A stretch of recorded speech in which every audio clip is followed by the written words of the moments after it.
constituída por melhores sugestões existenciais e opções evolutivas.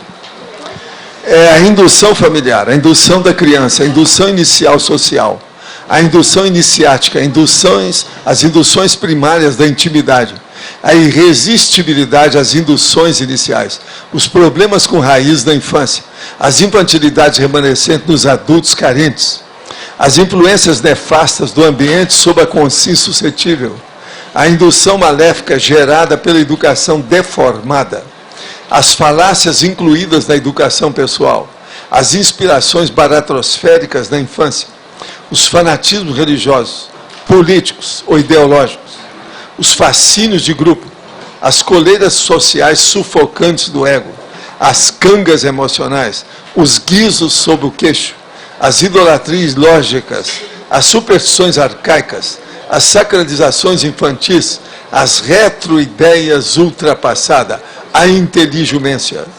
Agora, gente, nós temos mais de 20 linhas só na fatologia sobre o assunto. Agora, como vocês estão vendo, isso diz respeito aos processos também da simpatias do povo e as tolices que são inculcadas na cabeça da gente quando a gente era criança e às vezes na adolescência. Agora, nós temos aí uma série de logias e falamos, o conscienciograma diagnostica exatamente as induções sofridas pela consciência na vida humana. A consciência lúcida não deve se permitir ser vítima de induções infantis quando doentias. Você ainda sofre de algum tipo de indução inicial negativa? Já estudou meticulosamente o assunto sob o ponto de vista autoconscienciométrico? Agora, eu quero dizer que esse tema, nesse verbete, tem 4 páginas, 44 logias e tem 10 máximos. Mesmo assim, se a Rosa quiser, pode aumentar a antagonismologia, faltam 3. E a sindromologia, faltam 2 só. De modo que tem muita coisa aí que se pode entrar na história. Vale a pena ver. Agora, aquilo que vocês não entenderam totalmente, vamos aqui debater e ver sobre essa indução inicial. Eu quero dizer que o detalhinho também tem mais de 20 sessões. Tá certo? Eu acho que com isso aqui, com jeitinho, é capaz do povo entender o que a gente quer dizer, né? Pode falar. Na página 59, a Sim. frase enfática, podia explicar como é que é esse diagnóstico pelo conscienciograma? O diagnóstico é o seguinte, a pessoa pega lá e começa a examinar aquilo que, por exemplo, ela está dando contra. Principalmente em coisas a partir do número 6 de cada folha de avaliação. Aqueles números que terminam em 6 em diante, ela vê. Por quê? Isso é na página à esquerda do conscienciograma. Então, por exemplo, tudo aquilo que ela falou, não, mas eu não estou de acordo com isso. Olha, quase sempre, tem uma indução infantil que ela está resistindo à renovação, à reciclagem. Isso é para começar. Agora, o problema é ver aquilo que ela acha que ela é boa e ver o que é que naquela folha de avaliação que ela é boa, que ela tem uma tendência de dar o contra naquilo que está lá. Seja qual for. Ela verificar por quê. Geralmente isso é que é a priorismose. Entende? É muita priorismose que a base é toda da infância. Mas isso já não viria com a paragenética de outras vidas? Também, depende do caso, mas a paragenética quase sempre ela é menor. Nesse caso aqui, a genética é mais forte. É aquilo que atua da infância até chegar na meia-idade. Meia-idade. Tem muito disso. Agora, ó, as induções na vida são terríveis, né? Elas existem. Esse é o motivo que eu gosto de tudo na democracia e falando, ó, eu não estou aqui para convencer ninguém. É para não induzir.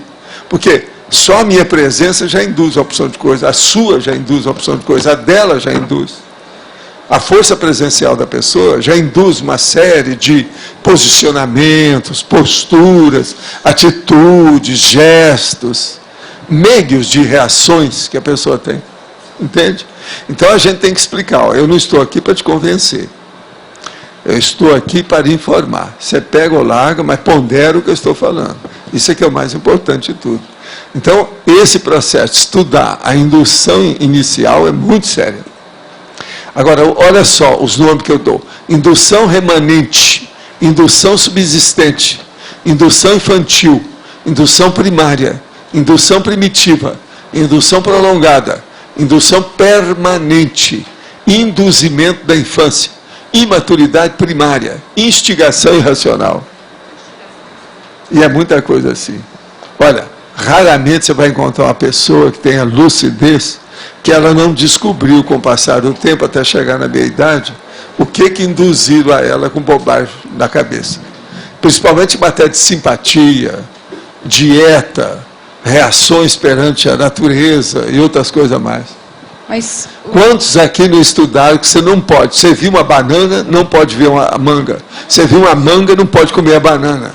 Não pode tomar banho depois que você almoçou. E tem uma série. Não pode lavar a cabeça todo dia porque você fica burra. Não pode tomar banho. Agora veja, isso. De modo que vocês têm aí uma enciclopédia de bobagem, não é isso? Alô. Já julgaram fora a enciclopédia ou estão mantendo? Não, isso é da minha infância. Você há de ver gente defendendo essas coisas comigo lá em Uberaba.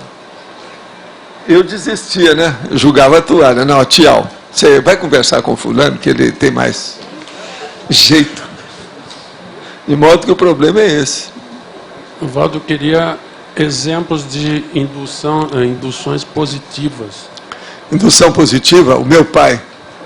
Então quer dizer que você não quer lavar seu sapato, né? Tá bem. Hoje também você não almoça, porque amanhã você vai ter fome mesmo, vai querer almoçar de novo, deixa para amanhã. Então não vai lavar seu sapato, ele está sujo. O que é com ele sujo? Amanhã você vai sujar mesmo, não é isso? É isso que você quer? Nunca pude esquecer a lição que ele me deu. E com a maior naturalidade, com essa veemência. Aí eu fui pensar, Bonas, mas ele está tão bravo com uma coisa tão pequena, o meu sapato. Que coisa. Agora, depois comecei a ver, a minha mãe sempre fala para eu limpar o sapato. Eu não posso andar com o sapato cheio de barro, porque senão vai sujar a casa.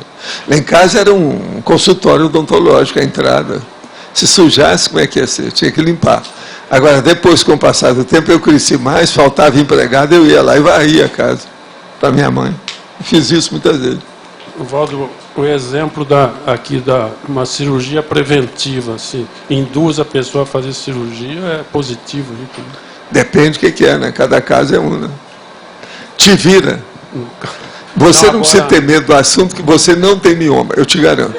Efeito. Mioma que eu estou falando de útero e de ovário. Eu gostaria que se explicasse a efeitologia da página 58. Tá. Efeitologia. Vamos nessa. O efeito das induções pelos exemplos das pessoas. É a força presencial, é o EPICOM. Mas então é uma indução positiva. Pelo menos os nossos EPICOM são. O que é que a gente está seguindo esses caras? Agora, ela também é neutra, ela pode ser positiva ou negativa, depende do caso. Mas aí você escolhe, né, o que você quer, né? Ali é neutra, lá, tema central neutro.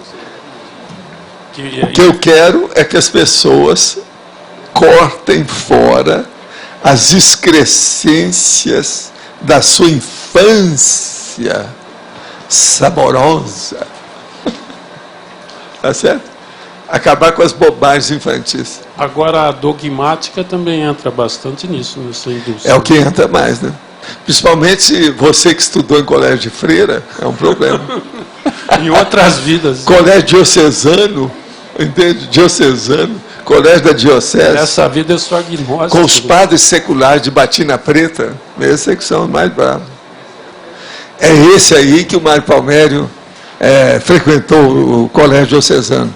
Aí ele viu o que os padres faziam com a meninada, inclusive em matéria de pedofilia. Ele falou assim, eu vou fundar aqui um colégio, vou afundar. Eu vou fundar o colégio, depois afundar esse colégio diocesano. Foi isso que a gente ajudou ele a fazer, realmente. O colégio dele, em pouco tempo, engoliu lá os padres, as irmãs de caridade, o povo todo, e se transformou numa universidade. Agora, ele prometeu isso porque ele ficou indignado com as bobagens que ele via. Na época que ele entrou lá, o povo dele colocou ele lá no colégio diocesano, no Alto das Mercedes. Mas, ô chefe, o que mais? A última coisa, na sindromologia, a primeira, que é a síndrome da distorção imaginativa. O que ela tem distorção imaginativa. O que ela tem a ver com a indução? O que a gente tem mais de bobagem na vida são as distorções. Agora, as distorções intelectuais é que dão, por exemplo, a eletronáutica. Os PhDs, PhDivas, eles têm distorções intelectuais. Eles estudam tudo menos eles mesmos. Por quê? Eles já se consideram um Deus. Um Deus é a pessoa perfeita. É o negócio do Sai Baba. Não, eu não me submeto a uma pesquisa. Eu sou um representante divino. Isso é o Sai Baba.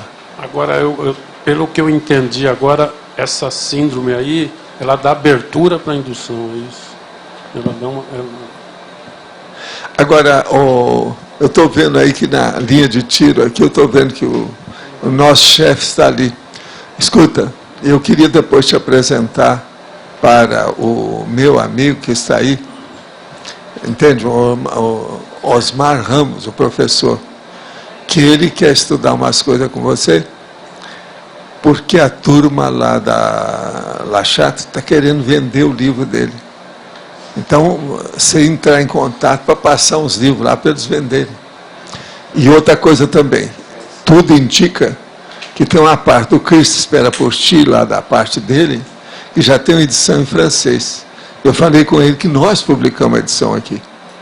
Qualquer coisa você facilita tudo, que se tiver problema amanhã de dinheiro, você deixa comigo que eu arranjo, dou um jeito nisso. Tá certo? Que um senhor já traduziu a parte francês e conhece. É gente boa. Ele vai falar essas duas coisas com você. Eu vou te apresentar ele depois. Ele está preocupado com isso. Hoje eu conversei com ele. Vamos trabalhar nisso. Ele acha que lá eles podiam distribuir o livro melhor do que nós estamos fazendo aqui com a Editados. Pode difundir, entende mais? Porque ele está representando, o movimento espírita. Os espíritas estão interessados no livro. Então vale a pena andar para. Lógico. Vamos entrar nessa. Pois é, mas eles têm poucos exemplares, não tem nada, parece. Eles estão querendo muitos. Querem coisa para vender. Mas pode falar, lá, professor. Professor, na página 58 lá, tem efeitologia. O efeito das induções pelos exemplos das pessoas. A condição da indução, quanto ao exemplo, ela seria ad eterno, numa condição positiva, homeostática. Ad eterno, por exemplo, em relação à escala evolutiva? É porque se ele hoje der exemplo, a tendência dele vai ser melhorar. Ele vai dar exemplos melhores em maior qualidade, maior número com o tempo. Agora, o exemplo, existe um mega pensante trivocabular, que é a síntese que eu faço de exemplo, que é o seguinte: os exemplos arrastam. Tenho anotado. Você está entendendo? Isso é a base de tudo. Agora, se o exemplo é bom, ele arrasta o povo, aquelas pessoas se sentem bem com isso, eles vão voltar a quem foi o exemplificador. É assim que se faz a interassistencialidade. É assim que uma pessoa se transforma em amparador extrafísico. Entendeu o nível? Não tem lógica? Total. O problema é esse, é o caminho que tem. Não tem outro jeito. Então, vocês têm que fazer exemplos que arrastam as pessoas. É isso aí. Bons. Tem uma segunda... Não é arrastar para o abismo, é arrastar para o pódio, o apex, né? O ápice. Tem uma segunda questão, professor. A gente debateu no PAI ontem o Livro dos Espíritos.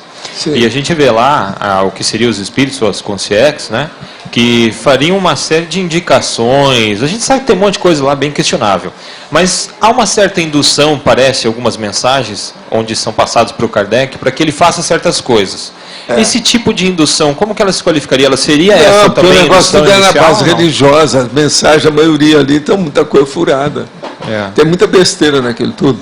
Uma outra coisa, naquela época se falava em miasma. Você chegar, não vai lá fora que está cheio de miasma, isso vai fazer mal para você. Ninguém sabia o que era aquilo, nem nada. Entendeu? Já existia pasteurização, uma opção de coisa nesse sentido, uma ideia de Pasteur, mas aquilo não era bem difundido. É muita coisa furada. Escuta, mais ou menos alguns anos antes de Allan Kardec, havia um percentual enorme de analfabetos na Inglaterra. Analfabeto, totalmente analfabeto. Os caras assinavam em cruz. Pensa só nisso. É uma época bem obscura ainda, entende? Das trevas. O negócio era difícil. Século XIX. Mas a gente poderia considerar aquelas induções, eu estou colocando como indução, se não for, professor, me ajuda, por favor, mas se forem, como induções iniciais dentro desse contexto aqui, do verbete, as induções que as consciências faziam? Eles queriam ajudar. Então, ali, por exemplo, ele recebeu uma série de mensagens de santos da Igreja Católica. Está entendendo? Todo mundo exaltava demais Jesus Cristo, aquela coisa toda. Indiretamente era isso. Agora, é isso que levou a ele, devido à dificuldade que todo mundo está combatendo, ele não levou o espiritismo para o lado da ciência, levou pelo lado do cristianismo, que era mais fácil de romper o caminho, para não morrer a ideia. Ele errou. Ele devia ter ficado sem massificação, com a turminha pequenininha, mas uma coisa depurada. Ele podia ir longe. Poderia caminhar para a conscienciologia lá no século XIX. Mas desviou, entendeu? Agora, ele tinha muita pressão de duas coisas. Primeiro, ele morava em Paris, e Paris tinha muita pressão da Revolução Francesa. Então tinha que acabar com tudo que fosse novo e fazer um novo mundo, que é a Revolução Francesa. Então isso é muito sério. A outra coisa que era mais séria ainda é que ele já estava muito doente quando ele começou a estudar o espiritismo. Ele não passou nem 14 anos estudando espiritismo. Foi menos que isso. Os consciências alertavam ele disso, né, da doença? Não, falaram tudo. E ele morreu de aneurisma, né?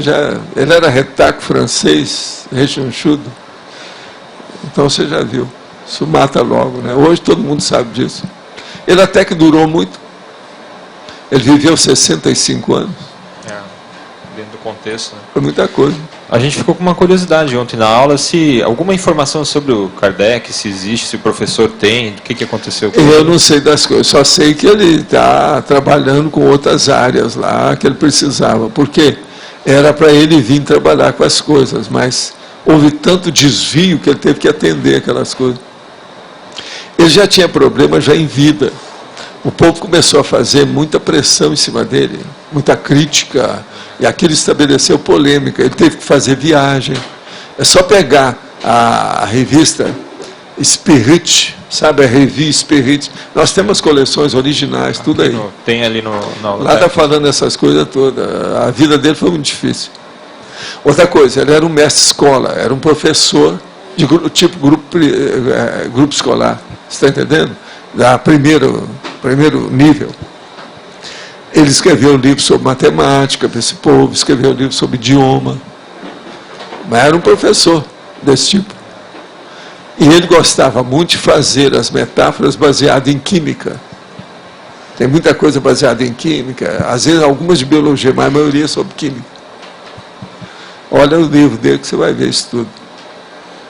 Agora, o problema não é esse. O processo é que a hora que comunicam um monte dessas consciências com médio de tudo quanto é jeito, aquilo foi tudo levado pelo lado da religião. Entendeu? Agora, veio a metapsíquica, quis ajudar aquilo, não conseguiu. Que morreu logo. Depois apareceu a parapsicologia, e o que ela fez? É muito pouco até agora. E no Brasil virou uma cristolatria, né? No final foi, não, aqui virou uma seita cristã, né, igual as outras. Agora, vocês viram que tem agora um filme que está sendo um sucesso, né, do Bezerra de Menezes. O Bezerra de Menezes era o pai dos pobres. Ele escrevia no principal jornal do Rio de Janeiro, que era o País. E ele foi político, um alto cara, deputado, tudo, uma opção de coisa. E ele era uma cabeça. Eu não sei o filme, mas eu quero ver o filme com calma. Agora, o povo está gostando do filme, independente do que está falando de espiritismo. Né? O filme parece estar muito bem feito. Agora, eu sei que ele nasceu num lugar chamado Riacho do Sangue. O Bezerra de Menezes. Riacho do Sangue. Já pensou um rio de sangue? Eu vi aquilo desde pequeno e falei, não, mas que lugar que esse cara foi nascer? É pior do que Monte Carmelo. Esse que lá em casa a gente já falava isso, já pequeno, né? Riacho do Sangue, foi o lugar que ele nasceu. Eu quero ver no filme se está falando as coisas que eu sei dele, se saiu tudo. Entende? Ele era chamado médico dos pobres. Até no Rio de Janeiro ele tratava dos outros. Todo mundo gostava muito desse homem. Agora, cabeça chata, tudo, sabe?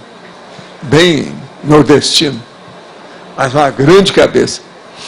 Ele dirigiu também coisa da federação. Ele foi um cara que tinha peito. Ele era um strong profile. Sabe? Um perfil forte. Entende? Ele enfrentava uma personalidade forte. Para a época, século XIX, não é fácil, não. Século XIX, início do século XX. Eu quero ver isso aí, esse filme. Quando tiver, eu quero comprar aí. Está sendo um sucesso. Esse que é um dos maiores filmes da atualidade desse ano, filme brasileiro. Hein? Não, Carlos Vereda. É esse aí que frequentou lá, aquele centro do Rio, ele se curou lá, por isso que ele gosta disso. Mas então...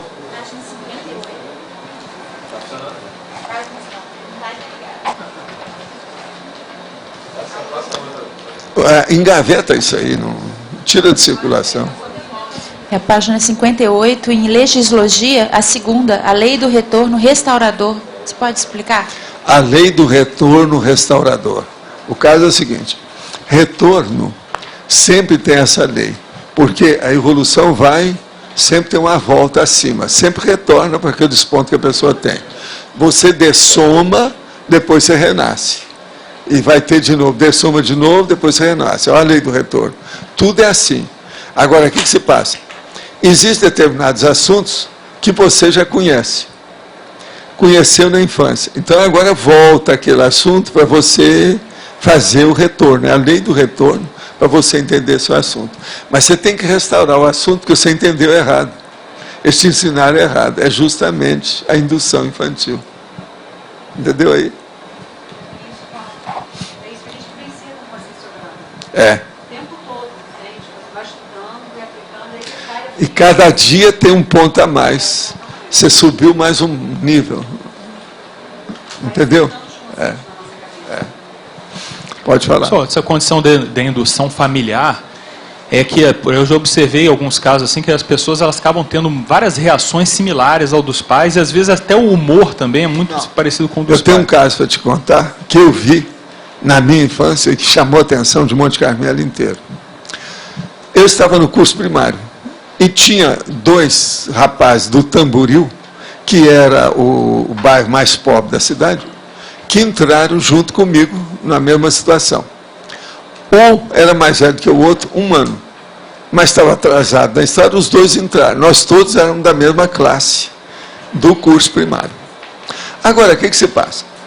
Na minha a casa lá que meu pai fez, a partir dos meus 3 anos, é a Avenida Olegário Maciel, que é a principal rua da cidade, que é onde tinha o cemitério, que eles acabaram de derrubar do cemitério, e abriram uma artéria, como eles falavam. Eu falei assim, está saindo, nós entramos na artéria dos defuntos. Eu falava isso da minha infância, já fazia piada, né, no negócio. Entende? Por quê? A artéria que eles chamavam era a avenida que foi aberta a partir do cemitério. Acabaram com o cemitério. Agora, na nossa casa, então, foi feito, e aí começaram a vir. Quando meu pai fez, era a última casa que havia, ou a primeira que estava caminhando para o mato. Hoje em dia, a entrada da cidade é feita por ali. Agora, o que se passa? Com o passar do tempo, outras casas começaram a aparecer. Naquelas casas, então, eu comecei a ver os amigos que vinham, o da frente, o outro vizinho daqui, o outro dali. Agora, o que se passa? Na frente, atravessando a avenida do outro lado da rua, tinha lá o seu Dante, que era um italiano, que era o barbeiro. E eu tinha que andar com o meu cabelo sempre cortado, bonitinho. E o seu Dante, ele vendia revista. E eu era jornaleiro. Então trabalhava com ele. Você entendeu? Então, o filho dele, que era também barbeiro no mesmo salão, era muito amigo meu porque gostava de gibi. E eu vendia os gibis para ele na rua. Entendeu? Agora, o que se passa? Lá pelas tantas, aquela família dos 2 irmãos do curso primário precisava de arranjar emprego, porque o rapazinho já estava grandinho, já estava com uns 9 anos para 10. Então foram lá pedir de mão junta para o seu Dante ensinar a ser barbeiro para o mais velho deles. Todo mundo sabia daquilo, todo mundo pediu, eu pedi, minha mãe pediu para o seu Dante. Entende? Que o seu Dante falava num sotaque italiano muito carregado. Aí entrou esse meu amigo para ser barbeiro. Em 2 meses, o menino mudou o sotaque, começou a falar igual ao seu Dante. Você está entendendo? Outra coisa, como ele tinha que aprender a cortar o cabelo, a fazer tudo igual ao seu Dante, ele começou a ter os mesmos gestos do seu Dante. E o seu Dante era muito específico demais, era uma personalidade muito definida. Daí a pouco o menino falava, era igual ao seu Dante. Tudo dele. Em 2 meses ele mudou. Aí eles chegaram lá para ver o que ia fazer com o menino, porque como é que ficava? O menino começou a ser um macaco. Imitava tudo o seu Dante, o modo de falar, as expressões. Virou italiano igual ao seu Dante. Vocês estão entendendo? Então você veja como é que esse negócio é pegajoso, é contagioso, é contaminador. Você está entendendo? Agora, isso eu vi na minha infância. Eu mesmo ficava pensando, mas como é possível uma pessoa assim? O rapaz não era burro, não. Mas ele macaqueou tudo. Uma imitação absoluta. Agora, outra coisa, se transformou num grande barbeiro. Com o passar do tempo, teve um amigo nosso que falou assim, olha, ele é melhor do que o filho do Dante, como barbeiro. Que imitou tudo. Mas o que leva a consciência, Valdo, a ter essa... Que traços que levam a consciência a fazer isso? Primeira coisa, uma personalidade forte, definidora, né? O seu Dante dirigia a família e todo mundo chegava ali. Ele era um cara que ia cortando o cabelo e ia falando, não, mas o prefeito aqui tem que ser o fulano. E acabou. E aquilo ele afirmava tudo. Então ele influía num monte de gente. É a personalidade forte. Agora chega um menino do curso primário, né, simplão lá, ele virou a canga em cima dele. Não, menino, tem que fazer assim. Não pode fazer isso. Limpa esse cabelo que não pode ter. Isso aqui não é lixo. Não dá um jeito. Eu lembro disso como se fosse hoje. Depois que entrou o rapaz lá, nunca mais via cabelo no chão, nem nada. Era só caía, eles iam lá, limpava tudo.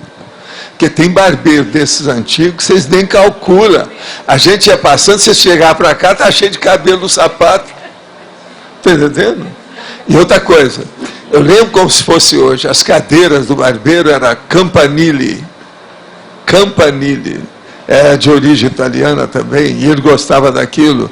E outra coisa, era muito bem cuidada, limada, passada, limpinha. Campanile, entendeu? Tinha o lugar de você colocar a cabeça direitinho, chegava.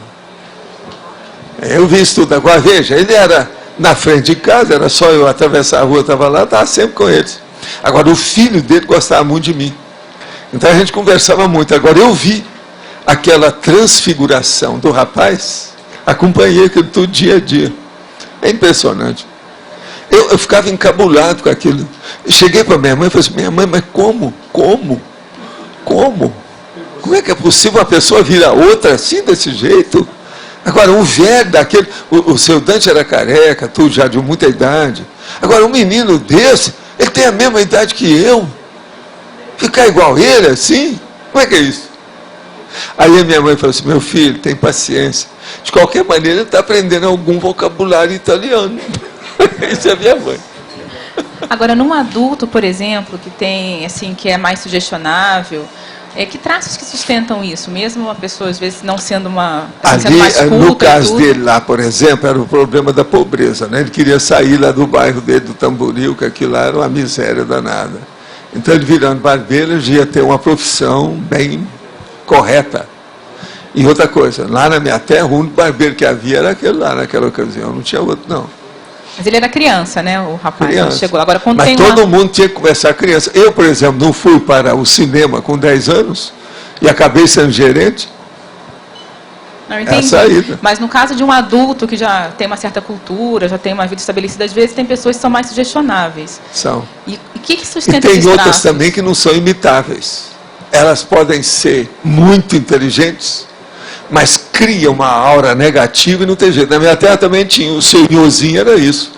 O Nhozinho era uma inteligência, era o cara que escrevia melhor, que era capaz de fazer os melhores contratos, a coisa toda, mas ninguém confiava porque achava que ele era doido, passava por cima das coisas, e só de você olhar para ele dava medo. Entendeu? No entanto, era um intelectual, querendo ou não era. Eu fui na casa desse homem umas 2 vezes só, eu evitava ele. No entanto, ele era muito amigo da minha mãe, das coisas todas, do meu pai, de vez em quando a gente tinha que ter contato. Senhor, essas condições elas podem chegar ao ponto, por exemplo, que a pessoa que força ou induz a outra a se comportar de determinado jeito, às vezes, por exemplo, dentro de um determinado padrão de comportamento emocional. Não é isso. Agora você vê, nesse caso do barbeiro, ele estava ensinando a profissão para o outro. Não. Quanto mais o outro imitasse, melhor. Não, nesse caso... Não podia reclamar. Não podia reclamar. O cara foi um pouco exagerado, né? É demais. Mas... Ele não manteve o respeito à personalidade do outro. Ele quis criar alguém à sua própria imagem. Criar o Deus à sua imagem e semelhança. Sabe daquela história? Deus, né? Ele quis criar, foi isso. Mas o que eu queria entender, assim, por exemplo, pegando esse caso, já que o senhor colocou ele, a questão do temperamento pessoal, por exemplo, o temperamento do rapaz, o temperamento lá do barbeiro lá, chefe. Ele seriam muito diferentes ou teria que haver uma similaridade de temperamento, ou se essas induções elas fazem suplantar o temperamento? Que eu acho? Para mim, aquele rapaz já tinha estado na Itália e já teve vida com aquele cara. Inclusive com aquele cara. É atender. Essa foi a opinião da minha mãe. Ela viu isso logo. Eu disse, meu filho, você sabe se vocês não estão vidas entrelaçadas no passado da Europa? Isso é minha mãe. Viu logo. Que era demais. Era demais. Por exemplo, o filho dele já não era tanto. O filho legítimo. Era um brasileiro, porque ele tinha casado com uma brasileira. Era um brasileiro, já não era tanto. Ele já tinha uma certa personalidade, era mais alegre, aberto. Esse que era meu amigo. Entende? Era diferente. É aquele negócio que o senhor fala do rapó, né? Existe uma indução, mas existe já uma predisposição da pessoa dentro daquela linha. A paragenética está nos bastidores e atrás da porta. Você, porque não abriu a porta direito, você não viu o que está atrás. Puxa a porta que você vai encontrar lá. Tudo tem sua razão e tudo tem ligação. O que é que eu falo? Vai ser muito difícil arranjar alguém que você já não teve contato com esse alguém. Sempre você teve. Ainda mais dentro de família, né? Se a gente for considerar família, então, né? Então, família nem se fala, né? A família nuclear, isso é demais. É só para ele... Senhor, lembrando desse caso aí do barbeiro, existe uma descoberta recente da neurologia, que é os neurônios espelhos, que exatamente mostram essa tendência, dependendo da pessoa numa condição de submissão, ela faz esse comportamento de imitar. E existe até uma estrutura genética neurológica. Existe. Agora, o que eu vejo é o seguinte, imitação, ela é universal ou cósmica. O negócio todo é esse, é cósmico. Lembre-se da questão do 11º macaco. A hora que ele foi lavar a fruta, o outro viu, começou a lavar a fruta. Daí a pouco aquilo irradiou de tudo quanto é jeito, criou um holopensene.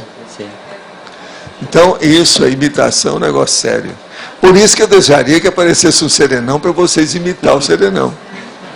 Isso seria ideal para mim, ia me ajudar demais. Queimar etapas. Porque o exemplo funciona... Toda essa teimosia de alguns de vocês ia desaparecer até a próxima semana. Isso aí, seu Márcio. Já pensou? Eu ficar livre dessa teimosia aí da turma, de uma semana para outra, Adriana, presta atenção. Viu? Como é que é? Agora, ó, o Tri Parada Dura seria o primeiro que a gente ia apresentar. Entende? Ia apresentar. Vamos dar um jeito de abrandar, né? Quebrar as arestas. Está entendendo? O prof. Está vendo lá? Tá vendo? Isso é o Tri Parada Dura, o prof. Que é a expressão aqui do Paraná, né? Prof. No caso, a imitação é a base que só funciona se imitar, né? O exemplo. O exemplo, às vezes, agora, não é seguido, né? Não tinha razão, a hora que chega lá o evoluciório, que eu pedi para ele, vê o que você me ajuda aí, no colégio dos Epicons. Entende? Que é o colégio, querendo ou não, é o colégio. Tá certo? Eu estava certo, por causa do exemplo. Então, o problema do exemplo pessoal é um negócio muito sério, não é isso? Eu sempre estou falando aqui sobre o exemplo pessoal. Esse aqui até que eu não coloquei, mas é terrível, né? O princípio do exemplo pessoal, eu chamo de PEP, não é isso? PEP. Waldo, na pré-ressoma, a gente pode trazer uma ideia do curso intermissivo, não do período intermissivo. Isso é uma indução que é feita para a gente poder minimizar não é só isso. Você mesmo, às vezes, costuma arranjar as induções. Olha lá no meu livro, Projeções da Consciência, que tem o Tancredo. O Tancredo, então, estava estudando e fez uma reprodução, mais ou menos, da vida que ele ia ter aqui, para ele seguir tudo. Então, veja, isso é mais do que indução. É muito mais sério. Na pré-ressoma, que tipo de força energética existe para vincar a ideia? Não, o problema maior mesmo é a autolucidez para a pessoa depois recuperar os cons com menos dificuldade. As unidades de lucidez. Então, quanto mais lucidez você expandir lá, melhor. Esse é o motivo que muitos dos cursos intermissivos, os alunos são levados para a atmosfera igual essa do interlúdio, aonde o povo é praticamente induzido pelo ambiente a só pensar o correto, só o equilíbrio, entende? Então, já pensou, se uma pessoa passa lá uma boa temporada, ela vai ter tendência de sair muito mais equilibrada do que entrou, e aquilo vai ficar por muito tempo. É o que eu desejaria ter aqui, aquele negócio que eu falo do Lava Jato, é aquele negócio que eu falo lá também da holoteca, a pessoa entra de um jeito e tem que sair de outro, diferente. Então, há uma série de induções que tem. Por exemplo, que nós induzimos o povo aqui sobre a natureza. Não é todo lugar que é assim. Nós falamos, ao mesmo tempo, da alvenaria, da tecnologia, das construções, mas também, ao mesmo tempo, falamos da Mangueira, da Amarilis, da Maria Sem Vergonha, que é a Flor, né, das Amoreiras. Eu mesmo cheguei aqui e falei, vocês podem colher jabuticaba, amora, tudo isso que não paga nada. Agora veja, o povo aqui vive numa fartura muito grande, é aquilo que eu falo. Já pensou se fosse na minha terra? Se eu entrasse no lugar desse, eu ia ficar todo dia, o dia inteiro comendo fruta. Até dar dor de barriga, diarreia, o diabo. Agora aqui não, todo mundo está na... Eu falo, ninguém foi lá comer nada. Falei tudo, ninguém foi lá. Depois que ele saiu aqui, tinha gente? Que as frutas estão lá, tudo no chão, tudo preto, de tanta amora, tanta coisa no chão.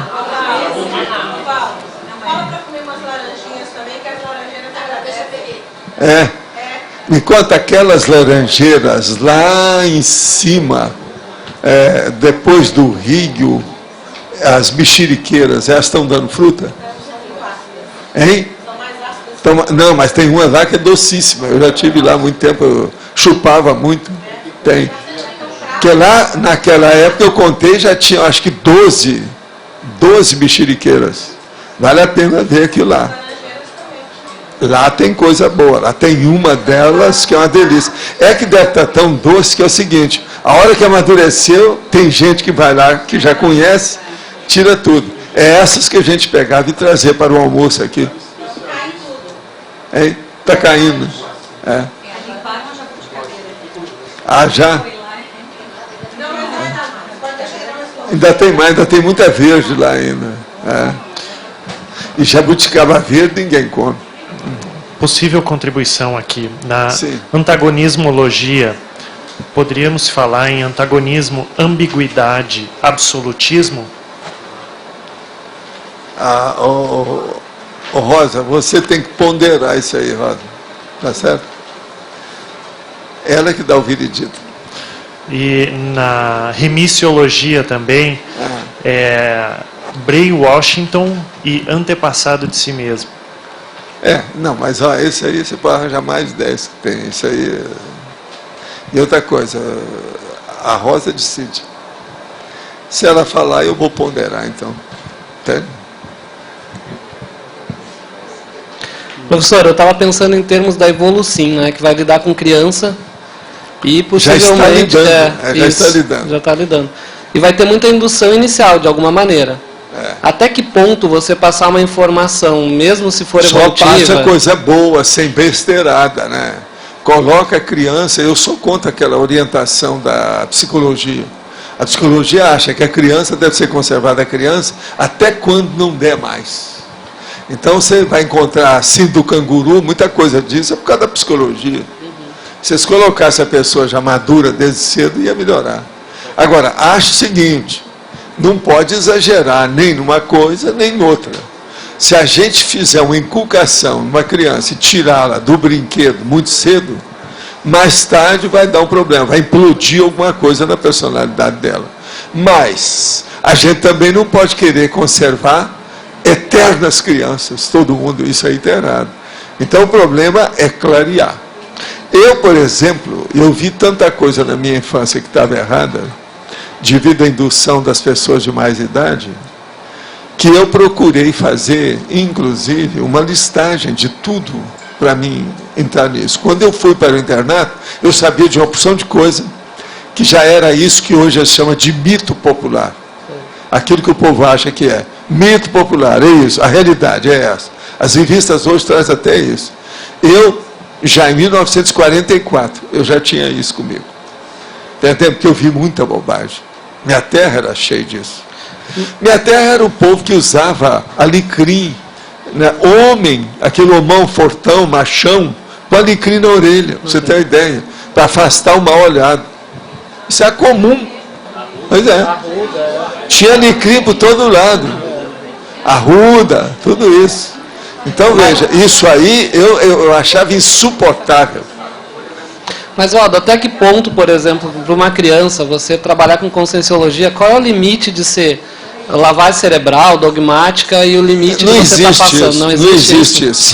Se a criança tem lucidez, ela vai debater com você porque ela te fala tudo na cara. Entendi. A criança não fala no meio termo. Agora, o problema é você, que você que é o adulto. Sei. A turma da evolução que é o negócio, não é a criança. Agora, eles têm que informar e transformar aquela criança o mais depressa possível em gente. Você está entendendo? Mas respeitando. A menininha vai ter a boneca dela, claro. O menino vai ter o caminhãozinho. Você está entendendo? Mas, ao mesmo tempo, vamos trabalhar com EV, vamos ver a energia como é que é. Isso é que é o importante. Porque existia um receio, pelo menos assim nos debates, até do pessoal da conscienciologia mesmo. Mas a pessoa, com o tempo, aqui, os professores, eles vão ver os limites de cada coisa. Entendi. Isso aí é fácil. Agora, são os fatos que vão orientar essa pesquisa. Com o passar do tempo, eles vão entender tudo. Uhum. Vale a pena. Aqui, trabalhar com criança é um doce de coco, né? Por exemplo, eu deveria chamar vocês todos de criança, mas vocês não são criança mais. Vocês têm visão curva atrás do morro, se puder, dão um rasteiro até no vento. Então é preciso ter cuidado com isso. Você está entendendo como é que é? Agora, com criança é fácil. Entende? Quem trabalha com criança ou tem síndrome do infantilismo, por exemplo, já podia deixar, mas continua porque é apaixonado pelo assunto, são pessoas que estão felizes da vida, né? Estão bem condicionadas dentro daquela situação. Agora, a criança precisa da reeducação. O problema todo é esse. Isso aqui é o serviço nosso da reeducação. É mostrar a bobajada infantil que a gente tem na cabeça. O que ainda tem gente com besteira infantil não está no gibi. É que a gente não pode, quando a pessoa chega e fala uma bobagem, você não pode estar expondo aquilo, tem que ir com calma, né? Porque isso aqui, todo mês tem gente aqui com alguma bobagem enorme. Então, sob processo parapsíquico, sai de baixo. É o pior que tem. As bobagens que tem sobre parapsiquismo não estão no gibi. São terrivelmente supersticiosas. E olha, é gente do toque. Eles têm o toque. Você está entendendo? É gente perturbada. É muita gente assim. Olha, nos Estados Unidos, em certos lugares, você não pode falar em assédio. Na Índia, em qualquer lugar. Não é de bom tom falar em assédio. Você está entendendo? Então, como é que fica? Você quer impregnação mental, inculcação pior do que essa? Então, a pessoa, ela vai ao léu da vida, de qualquer maneira. E uma outra questão aqui na página 58, na politicologia. Sim. Aí é uma dúvida, assim, como é que o senhor escolhe, no caso, as cracias para colocar ali naquela aquelas questão? correspondem a alguma coisa. Vamos ver se essas correspondem. Asnocracia. Sim, total. É o que tem mais. Tá. Cleptocracia. Sim, que é de aquela roubo, que rouba. corrupção. É, corrupção. Tá. E tem A também corruptocracia. Ok. Lucidocracia. É o que a gente precisa de ter. Mas, por Tanto exemplo, a pessoa que é a vítima, quanto o outro que está querendo induzir os outros. Falta lucidez. E conscienciocracia, é o que nós estamos tentando implantar. Isso. Agora, por exemplo, por que não está aqui a democracia? Por que o senhor essa escolheu tem não todas. colocar? A democracia, essa é arroz com feijão de Entendi. todas. Essas Então, aqui são mais específicas para esse são tema. bem específicas. Entendi. Agora, eu acho que essa aqui também, viu, faltam só duas, ela vai acrescentar. Ela é especialista aí. Aceita sugestões, mas não paga nada. Tudo gratuito. Porque tudo é voluntário. Sim. Eu posso voltar à pergunta de Volta ontem? que era de antes. Então, ontem eu fiz uma pergunta assim, de uma família de sinônimos, como é que se escolhe a principal, aquela que é mais abrangente? Aquela... Eu falei ali qual que era. Falou qual que era naquele caso. O que você não entendeu mais? Não, eu não entendi a técnica. Porque naquele caso, ok, o senhor disse a qual que técnica é. é aquela que alcança a cosmovisão do assunto de uma maneira nítida e mais correta. Então, veja, correção, nitidez e abrangência. Se você conseguir uma coisa dessa, liquida com o assunto. Ninguém vai reclamar de você. Não, mas aprofunda, dá um exemplo, assim. Arranja qualquer um que você queira, arranja aí uma série deles. Qual que é o maior? Tá, por exemplo, tem lá servilismo, tem puxa-saquismo, tem capachismo, tem vários. Dessas três, você quer que eu fale qual é a maior? Deve ser o servilismo. Tá na cara. Mas assim, esse até é um pouco mais claro, mas... Arranja outro, te vira, o negócio eu tenho que abrir o laptop. Eu quero ver a sua. Eu tenho que abrir o laptop e olhar aqui. Pois é, então veja. Porque assim, às vezes, como é que você vai saber Escuta, qual é o que isso tem que você mais? está querendo, chefe, eu vou te dar uma dica. Você já viu falar num negócio chamado tesauro? Você está faltando estudar o tesauro. Não, mas eu Pega, por exemplo, o tesauro. Nós temos um tesauro da projeciologia que a gente já fez. Eu tenho o meu tesauro da conscienciologia, que eu estou colocando na enciclopédia. Tesauro é o seguinte, é aquele dicionário que você tem com todas as palavras sinonímicas sobre cada assunto. Mas você vai ressaltar, enfatizar só aquela palavra que deve ser usada. Exato. As outras você tem que esquecer. Você está caminhando, você está querendo entender o tesauro. É isso. Agora, faça o seu. Porque tesauro é a coisa mais difícil que tem. Em línguas por aí que existem, os melhores tesauros que existem devido ao processo de dinheiro é sobre a língua inglesa. Eles têm tesauros que valem a pena. O Brasil, os tesauros são frágeis, são fracos. Entende? E há muita briga ainda entre Brasil e Portugal sobre idioma, então isso cria problema com o tesauro. Sei. Agora, eu tenho os tesauros, por exemplo, vidas sucessivas, reencarnação, palingenesia, seriex. Então eu falo assim, ó, melhor é seriex. Claro. É esse que a gente deve usar, esquecer o resto. Só falar nos outros quando tiver que falar, por exemplo, na arcaisticologia, que é o arcaísmo. Entende? Então você tem que estudar o tesauro. O tesauro é aquilo do momento, aquilo que se estuda no Zeitgeist, certo. aquilo da contemporaneidade, é aquilo do dia que passa. É Entendi. o momentoso. Então, isso é que interessa. Isso é o que interessa mais, tá? Essa é uma boa dica aqui. Pois é, mas esse aqui é o tesauro. Porque, por Agora, exemplo, eu já escrevi coisas sobre tesauro. Procura a palavra tesauro nos meus textos, que você vai ver o que a gente está falando. quando o senhor fez o mini conscienciograma das patologias humanas no Homo sapiens pacíficos, sim, teve que ter isso, não é? Você Tudo teve tem. que escolher qual era a palavra que ia por exemplo, principal. para fazer aquilo lá, 100 itens lá, Isso. dos patológicos, Isso. tudo foi feito de acordo. Mas aquilo é pequeno perante a enciclopédia. Hoje nós Claro, temos mais na enciclopédia. lógico. Agora, alguns daqueles ainda não trouxe como verbete aqui, ainda falta colocar. Trouxe alguns, mas não todos. Aqueles 100, eu estou sempre compulsando, quer dizer, consultando eles. Eu tenho sabe, aquilo em separado, eu tenho como se fosse assim um folheto sobre o assunto. É um livrinho. Porque no caso da política, por exemplo, que é essa questão da política nosográfica, regressiva, o que é melhor? É pegar aquele traço que aparece mais entre todos os políticos, é isso? E chamar atenção para o assunto. No Brasil hoje, por exemplo, qual é a patologia que aparece mais? Não, porque é corrupção. Mas, todo assim, mundo sabe. Esse é o tesauro. Tem vários tipos, né? Sei, mas aí você vai classificar agora. Isso. O problema todo é identificar o nó górdio. Está entendendo? O locus. O nome que eu chamo também é megalocus.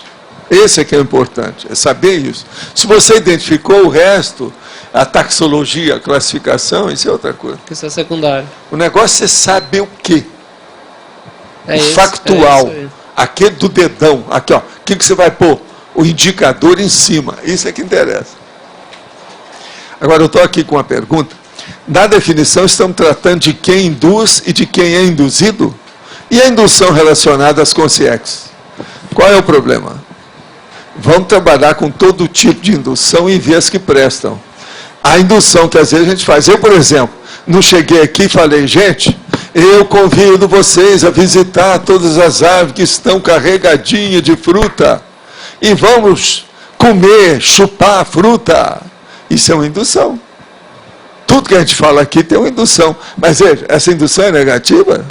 E eu estou tratando hoje aqui, nesse verbete, das induções patológicas. Agora aqui outra pergunta. Em parafatologia, a carência das energias conscienciais dos ingênuos. Qual a relação com a indução inicial? Bolas. A indução inicial existe mais nas pessoas que são ingênuas, bobinhas, suscetíveis, que são impressionáveis, que são, no caso aí, quase que hipnotizáveis. Então são ingênuos, são inexperientes, são imaturos. Agora, outra, enfatologia. As inspirações baratosférias na infância. Poderia comentar e exemplificar? Inspirações baratosférias. Nós já falamos aqui. Por exemplo, a pessoa, você não pode misturar as frutas, senão dá um problema, você vira a cara para as costas. Dá estupor. É assim que eles falaram na minha terra. Então você tem muito cuidado. Não tomar banho depois que você comeu alguma coisa. Que isso aí pode te matar, dar uma congestão. É o nome que eles usavam, congestão. Agora, sabe que muita coisa disso veio de Portugal, né? É da época do Dom João. Muita coisa dessas simpatias. Porque o povo era analfabeto total. Vinha uma pessoa, falava uma coisa, todo mundo seguia aquilo.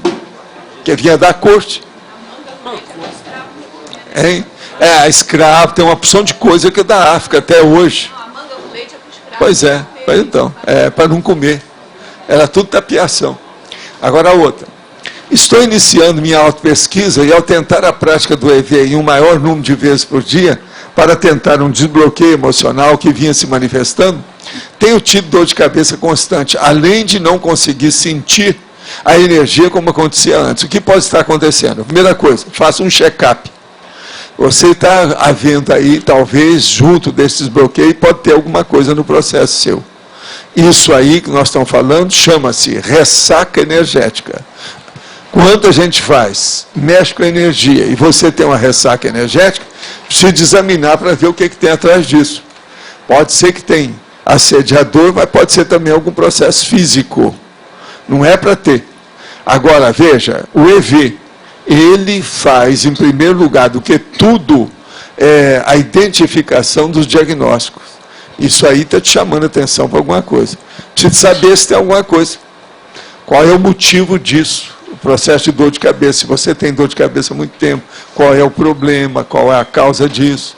Se é um processo de oftalmológico, se é um problema de circulação, se é um processo de intoxicação, se é um problema apenas, por exemplo, de sol, mais clareza ou mais claridade, se examinar.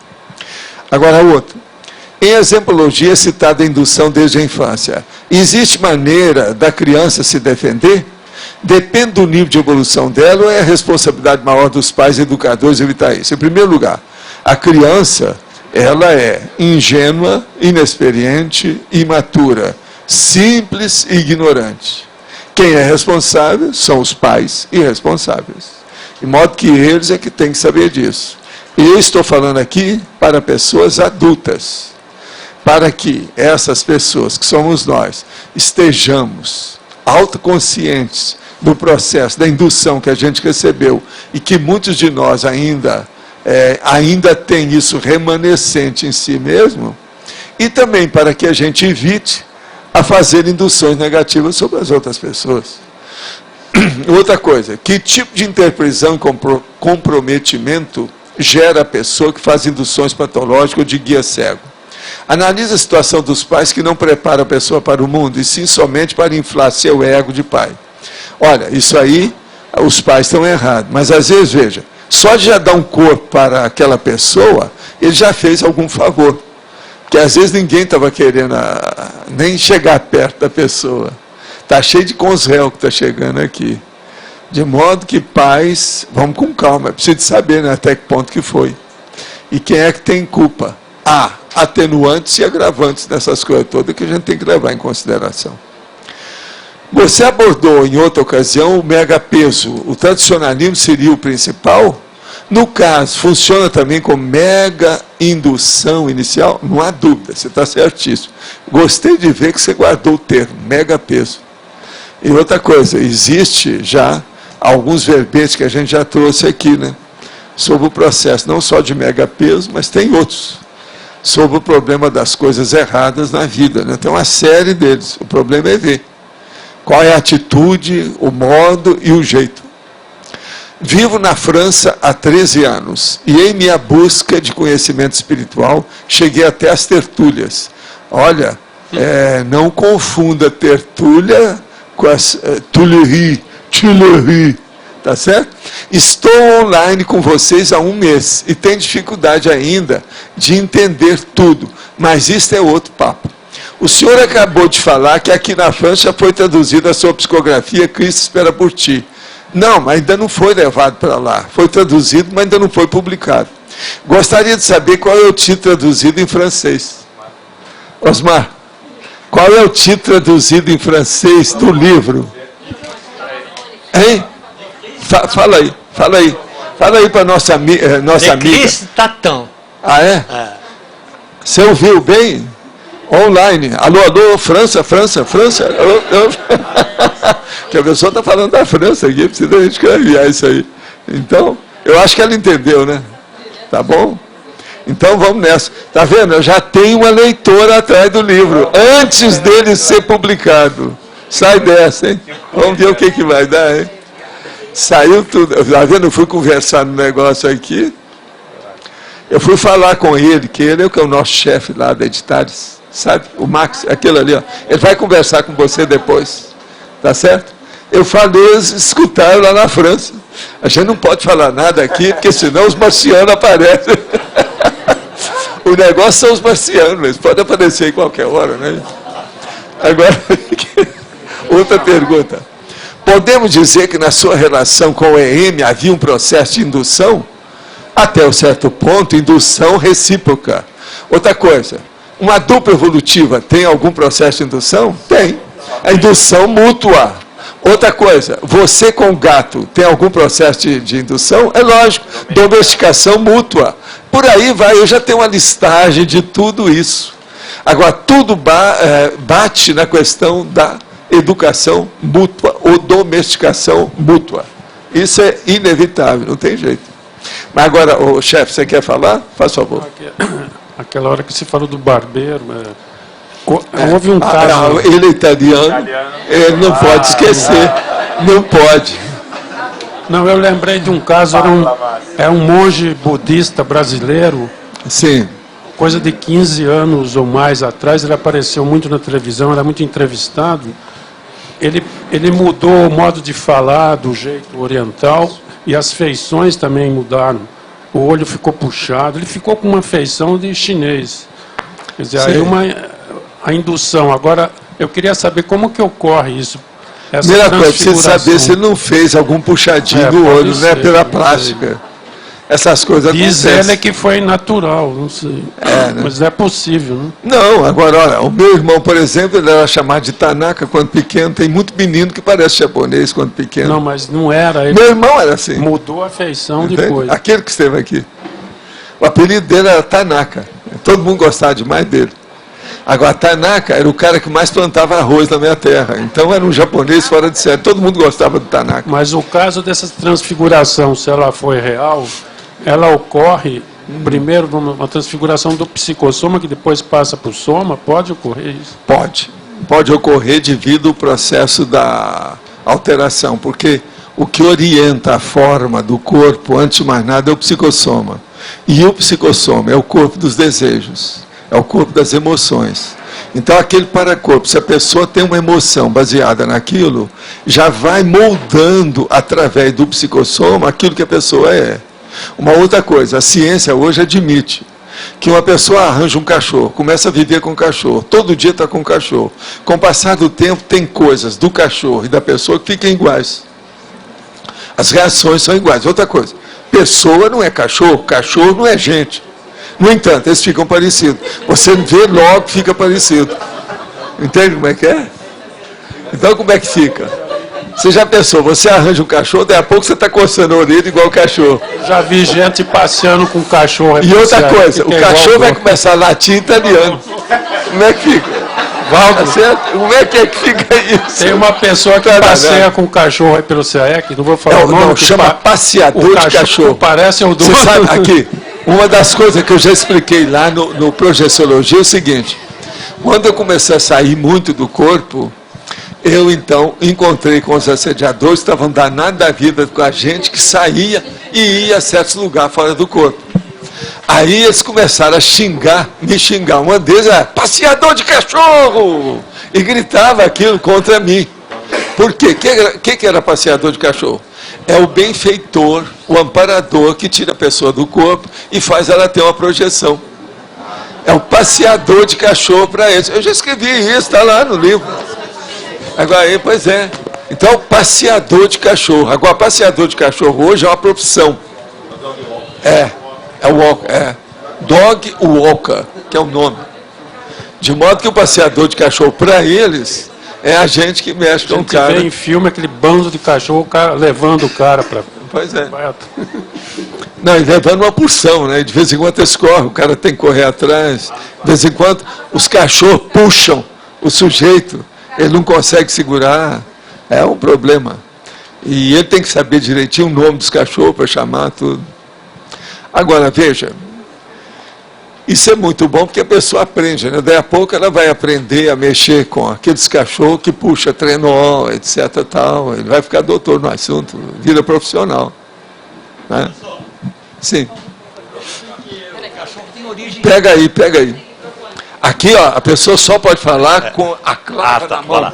É a clava. Dizem que o cachorro tem uma origem chinesa, né? Pelo uau-uau, é chinês. Eles conservaram a língua, né? É isso aí, tá certo? Agora, o problema todo é esse, não é isso? Quem é que está aí com o microfone agora? Professor, tem alguém? Aqui, à esquerda. Esses comportamentos que o adulto continua apresentando ao longo da vida, que tem a ver com essa indução inicial, eles são indicadores de comportamentos já apresentados numa vida anterior, que foram startados na infância? Depende. Mas o caso mais todo, cronificados? a gente tem que ver uma coisa antes disso. A coisa mais séria que tem é a pessoa que não tem neofilia. Ela não busca coisa nova. Não há renovação e nem reciclagem. Quando a pessoa é assim, não é só dessa vida, quase sempre vem de vidas anteriores. Então é aquela pessoa que é estratificada. Ela é uma pessoa só, é o mesmo jeito, já sabe como é que é, já sabe as reações dela. Ela fala 5 palavras, são aquelas 5 palavras que resumem a vida dela, não passa daquilo. Entende? Então, o dicionário cerebral é pequeno, ela não quer saber de novidade nenhuma. Ela não é novidadeira, entendeu? Ela é regressiva ou estacionária. Nós chamamos mais de estagnante. E que ela está estagnada, ela não sai dali. Que trabalho assistencial pode ser feito com uma pessoa Uma assim? pessoa dessa é fazer com que ela faça a reciclagem. Agora, para isso, ela tem que se reorganizar, disciplinar, arranjar método na sua vida, enfim, fazer pesquisa dos próprios erros e mostrar, antes de mais nada para ela, a desvantagem de ser assim e a vantagem de fazer uma renovação. Agora, uma das coisas mais sérias que tem aí é o laptop. Se você conseguir que ela entre no laptop, que é uma boa parte desse povo não quer nem o computador para elas, fede. Ela não chega nem perto, nem põe a mão. Que acha que aquilo tem mau cheiro. Então é um perigo isso aí. Então, se puder dar um jeito dela acessar o computador, arranja um laptop e ela começa a marcar essas coisas todas. Uma outra coisa que é indução. Se ela já passou da meia idade ali, já está caminhando para a terceira idade, o ideal é dar um jeito dela escrever as memórias dela. Com isso, ela muda. A pessoa que escreve a própria autobiografia, ela é ótima, principalmente se ela já está nos 60 anos. Por quê? Porque ela tem mais memória transata, remota, e não a memória recente. Ela às vezes não sabe, por exemplo, o que ela comeu anteontem na hora de jantar, mas ela é capaz de lembrar uma coisa com toda a nitidez que tem meio século aí para trás. Você está entendendo? Então, ela vai começar a ver o que tem, ela começa a expor na biografia dela esses erros todos, com a situação toda. Você não está vendo que eu estou contando aqui uma opção de coisa da minha infância com a maior facilidade? Se eu for contar, eu conto minha vida inteira. Eu tenho uma memória para isso nítida. Uma coisa muito importante que eu achei em matéria de memória é o seguinte: eu sou capaz de lembrar determinado dia, na minha casa, na década de 30, o que é que eu estava fazendo para guardar meus brinquedos e o que é que tinha as impressões da parede que estava lascada e do assoalho que tinha defeito.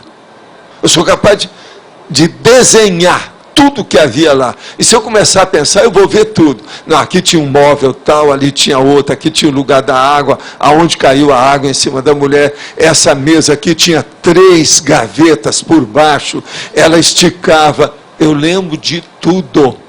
A janela que está aqui, como é que é? Agora veja, aquela casa com essa montagem foi feita quando eu tinha a partir dos meus 3 anos. Foi em 1935.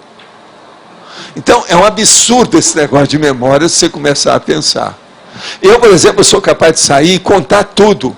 Como é que era o passeio, o que é que tinha, o tipo de poste, por que aquele poste era diferente do outro. Eu lembro de tudo que eu via, porque eu já era de detalhes, você está entendendo? Eu era detalhista. Via as coisas todas desse jeito. Agora, isso é um absurdo. Você lembrar. Agora, eu ainda estou muito bem, porque esses caras que são tipo, você sabe aí, os savantes, ou savantinos, como eles chamam hoje, esses são piores. que eles não esquecem nada. Tem até uma mulher aí que agora ela está ajudando agora as crianças baseado nisso. Pois é. Agora, porque esse aí não esquece nada hora nenhuma. Agora, eu não sou assim. Eu lembro das coisas que eu quero. Eu não me importo com isso, eu não sofro com essas coisas. Está entendendo? E outra coisa, isso me ajudou demais no parapsiquismo.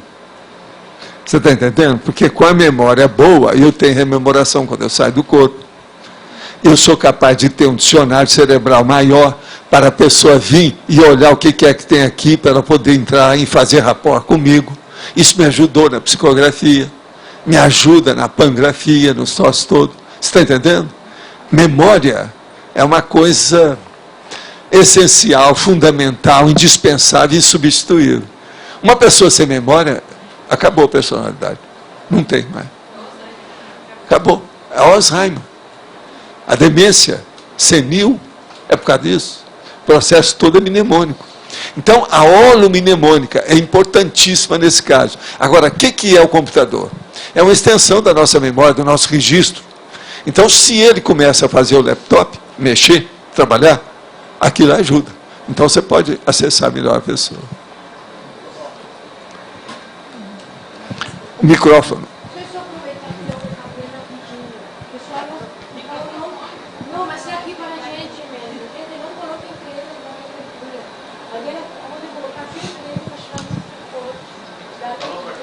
Pode falar. Sr. Valdo, aí dentro desse assunto da sugestão da pessoa de mais idade escrever a própria biografia, a minha dúvida é a seguinte: é muito comum pessoa de mais idade, avançada, às vezes ser fixada no passado, tem o problema das evocações inconscientes.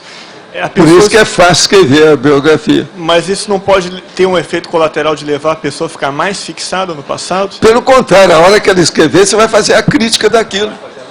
Você vai fazer a avaliação, o único jeito, porque ela não vai falar para você espontaneamente. Agora, desse modo aí, ela fala indiretamente. Ela não está querendo, é a solução para isso, eu estou dando. Esse é o caminho. Você mostra tudo.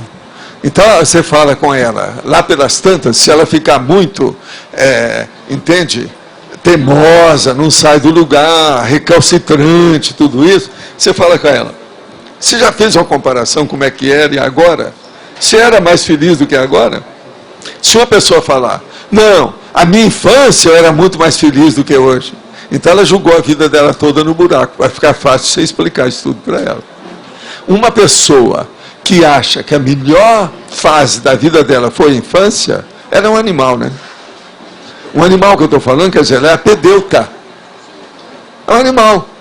Uma criança e animal, a diferença é mínima. Ou é, ou não é?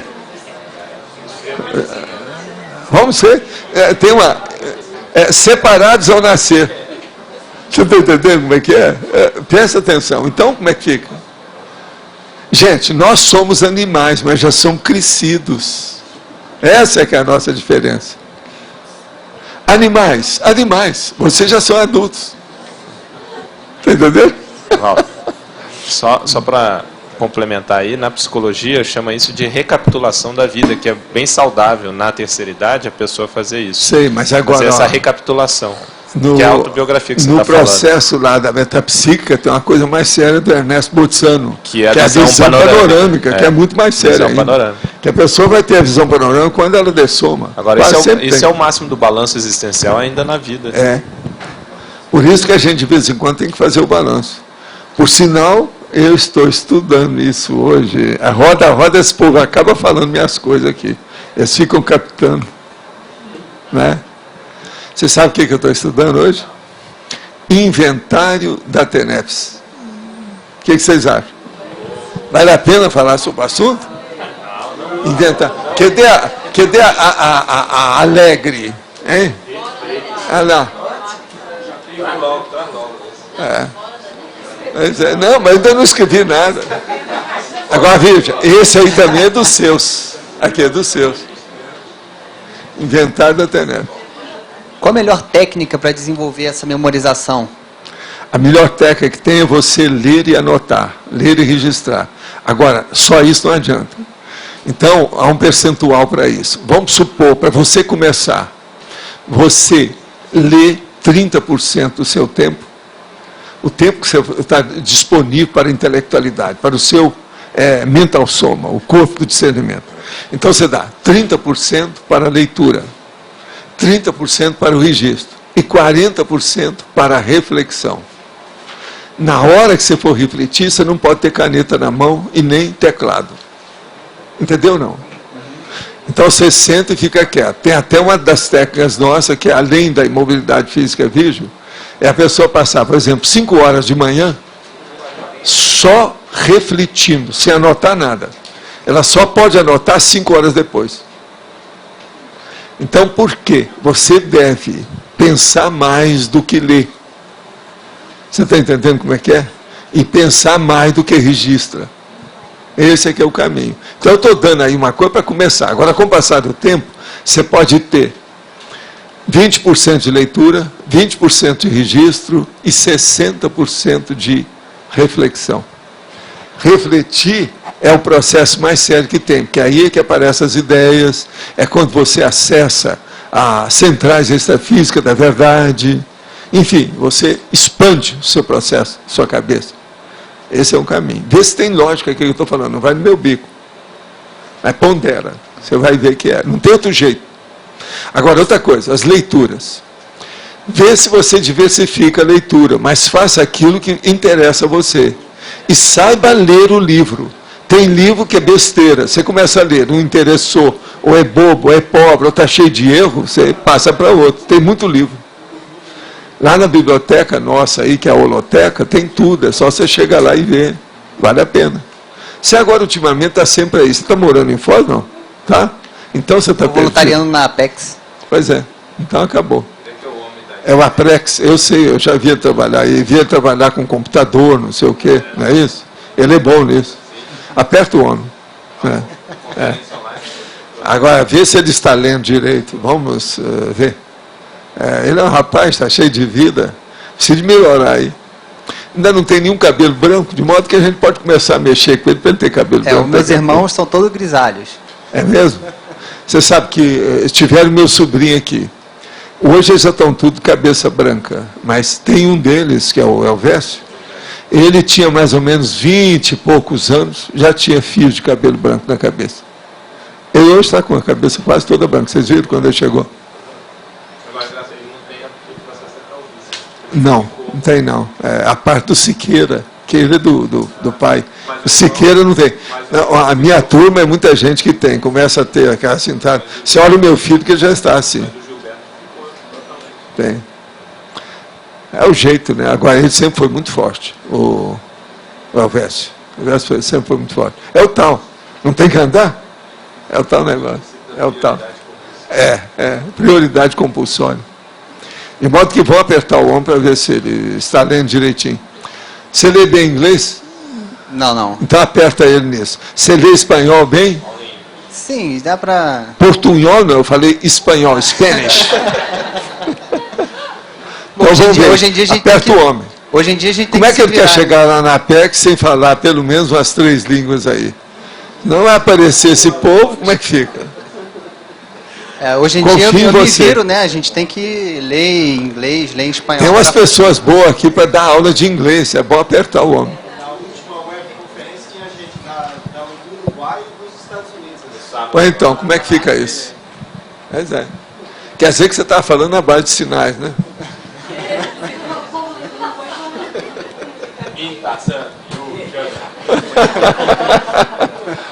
E o Jane. O negócio é esse, né? Tá certo? Valdo, pode falar. Na fatologia, caberia a gente colocar as manipulações? Mas veja, aí não é bem manipulação, tá? Um pai, às vezes, ele está pensando que ele está salvando o destino do filho. Não é bem uma manipulação, a gente não pode carregar nas tintas num assunto desse. Não é bem. Entendi. Agora, a coisa mais séria da indução inicial é com a gente. Eu estou trabalhando aqui também, em primeiro lugar, com vocês, adultos. Nós ainda temos muita besteira aqui, né? Tem paciência. É muita bobagem que tem aqui. Mesmo na sua área, por exemplo, da saúde, está cheio de casos, você sabe disso. Está cheio de mitos. Agora, o problema nosso é combater a mitologia. É muita superstição, muita bobagem que tem. Aprender de orelhada, né? Que a gente fala na faculdade. É de orelhada, pois então. Não, eu aprendi a música de ouvido. Entende como é que é? Isso é duro. Pode falar. Comentar o limite da concessão com o compliciamento. Olha, aí é você que vai ver, né? Dentro das condições, a pessoa, a personalidade, o temperamento dela, a situação como é que é, e ajudar. Agora, você está falando a sua condição de professora para criança, por exemplo? É isso? Ou a sua condição de adulta para outro adulto? Adulto para adulto. Pois é, no adulto você abre o jogo. Eu uso uma terapia que chama impacto terapia. Fratura exposta e soco no queixo. Para mostrar a situação. Abre as veias da pessoa. É a abertura das veias. Veias abertas. Entendeu? Hein? Aí vai dar um mar de sangue. O mar de sangue é o tal que eu vi na época do Mao Tse Tung lá na China. Ao sair de lá da Macau, eu vi o povo debaixo do mar, debaixo da água do mar. Foi terrível. Mas você quer falar alguma coisa? Faz favor. O senhor podia destrinchar um pouco mais isso que o senhor falou para ele, das proporções do investimento no mental soma, né? De 40, de reflexão... Não, isso é para ele começar. O ideal, isso ainda está muito grosso. Por isso que eu falei, no fim, você faz 20, 20 e 60. Que a coisa mais séria é você pensar. É a pensanização. Agora, você quer que entre mais detalhes. A primeira coisa, retilinearidade da pensanização. Pensa nisso, que assim você já vai lá na frente. Aí pode diminuir os 60. É porque, assim, o que eu penso também... Você lembra quando você começou a ler os negócios do helenismo, o que eu te falei? Eu falei um monte de coisa sobre isso. Agora, valeu a pena aquilo? Não, com certeza. Aquilo fez o meu pensamento ficar totalmente... Mudou bem mais tudo, né? Mudou totalmente. Hoje é outro patamar. Mudou bastante. Agora, veja, eu vi o jeitão dele e falei assim, você tem que estudar o helenismo.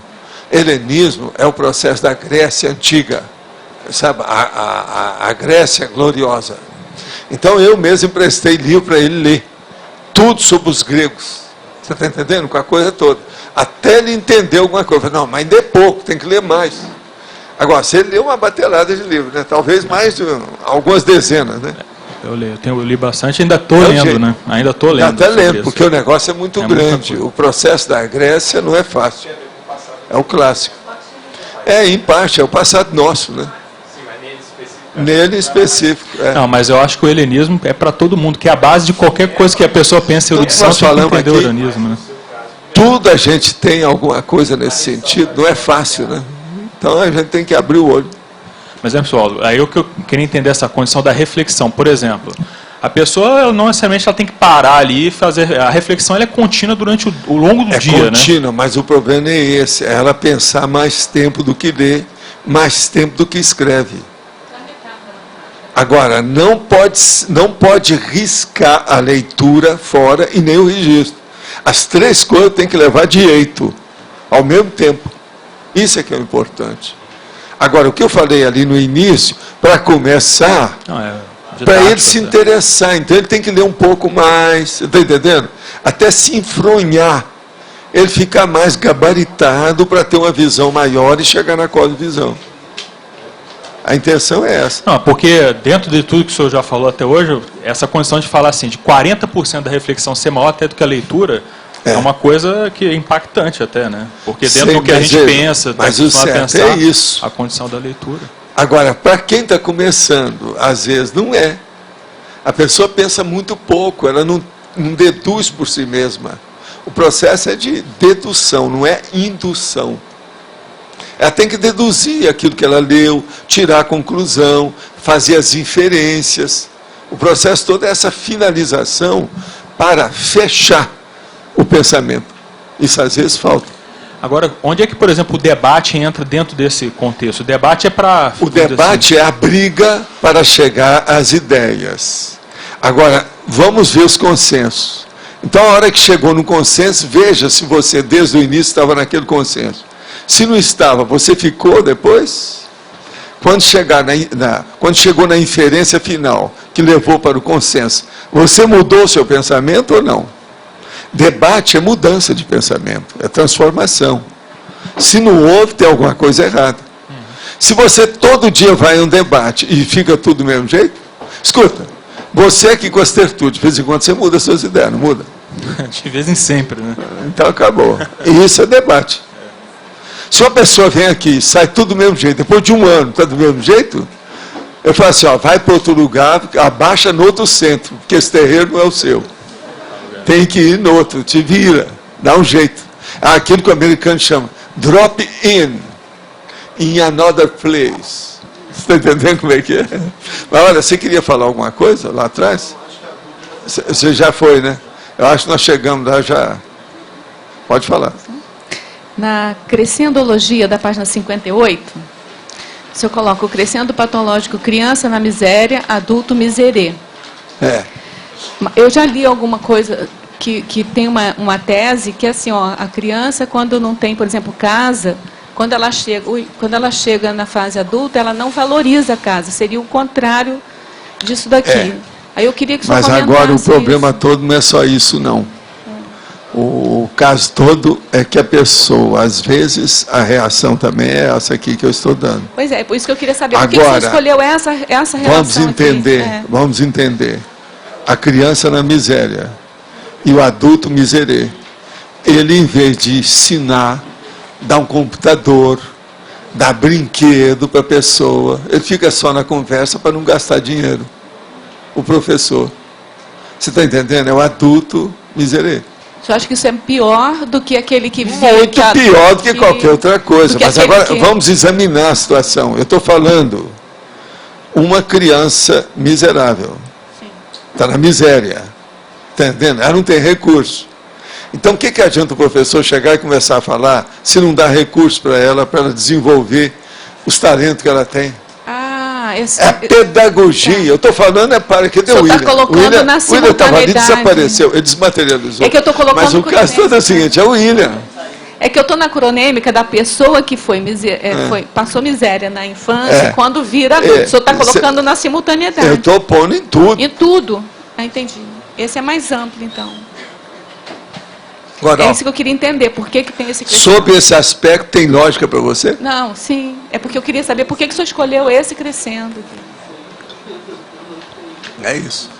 Pode falar, Adélio, por favor. Professor, em termos de mídia, a mídia ela gera uma indução muito forte na infância, na adolescência, sempre, né? Seria interessante colocar na fatologia alguma coisa como indução midiática, alguma coisa assim, para ficar claro o processo da mídia e a sua influência, a TV pode colocar desde que a Rosa aprove. Indução midiática. Talvez é o caso, sim. Principalmente vocês são da mídia, eu não sou, eu só tenho online. Outra questão. Que de certa forma... Entende? A outra questão seria, a gente poderia trabalhar com um detalhismo, alguma coisa como terapeutologia, e colocar alguns tipos de terapia, a própria consciência terapia? Não, isso aí não precisa muito, não, porque a gente já está falando muito de educação e outras coisas também. A terapia já está intrínseca em si no... A mídia talvez era o caso, para clarear mais. Tá bom. Agora, ó, tem aqui outras perguntas, deixa eu seguir, porque a coisa está aumentando aqui. A indução patológica sempre envolve vampirismo? Olha, às vezes não. Às vezes a pessoa ela faz a indução patológica, mas a intenção dela é boa, principalmente com aquilo que nós chamamos de consciência energívora. A energívora, ela gosta da energia da pessoa, que ela se sente bem com o rapport, de se aproximar daquela pessoa. E ela, às vezes, aquela presença dela já é indutora, ela já induz, é indutiva. E isso, então, é um vampirismo que ela não sabe que ela está fazendo vampirismo. Então, a gente tem que descontar o processo, que não é bem assim, depende da situação.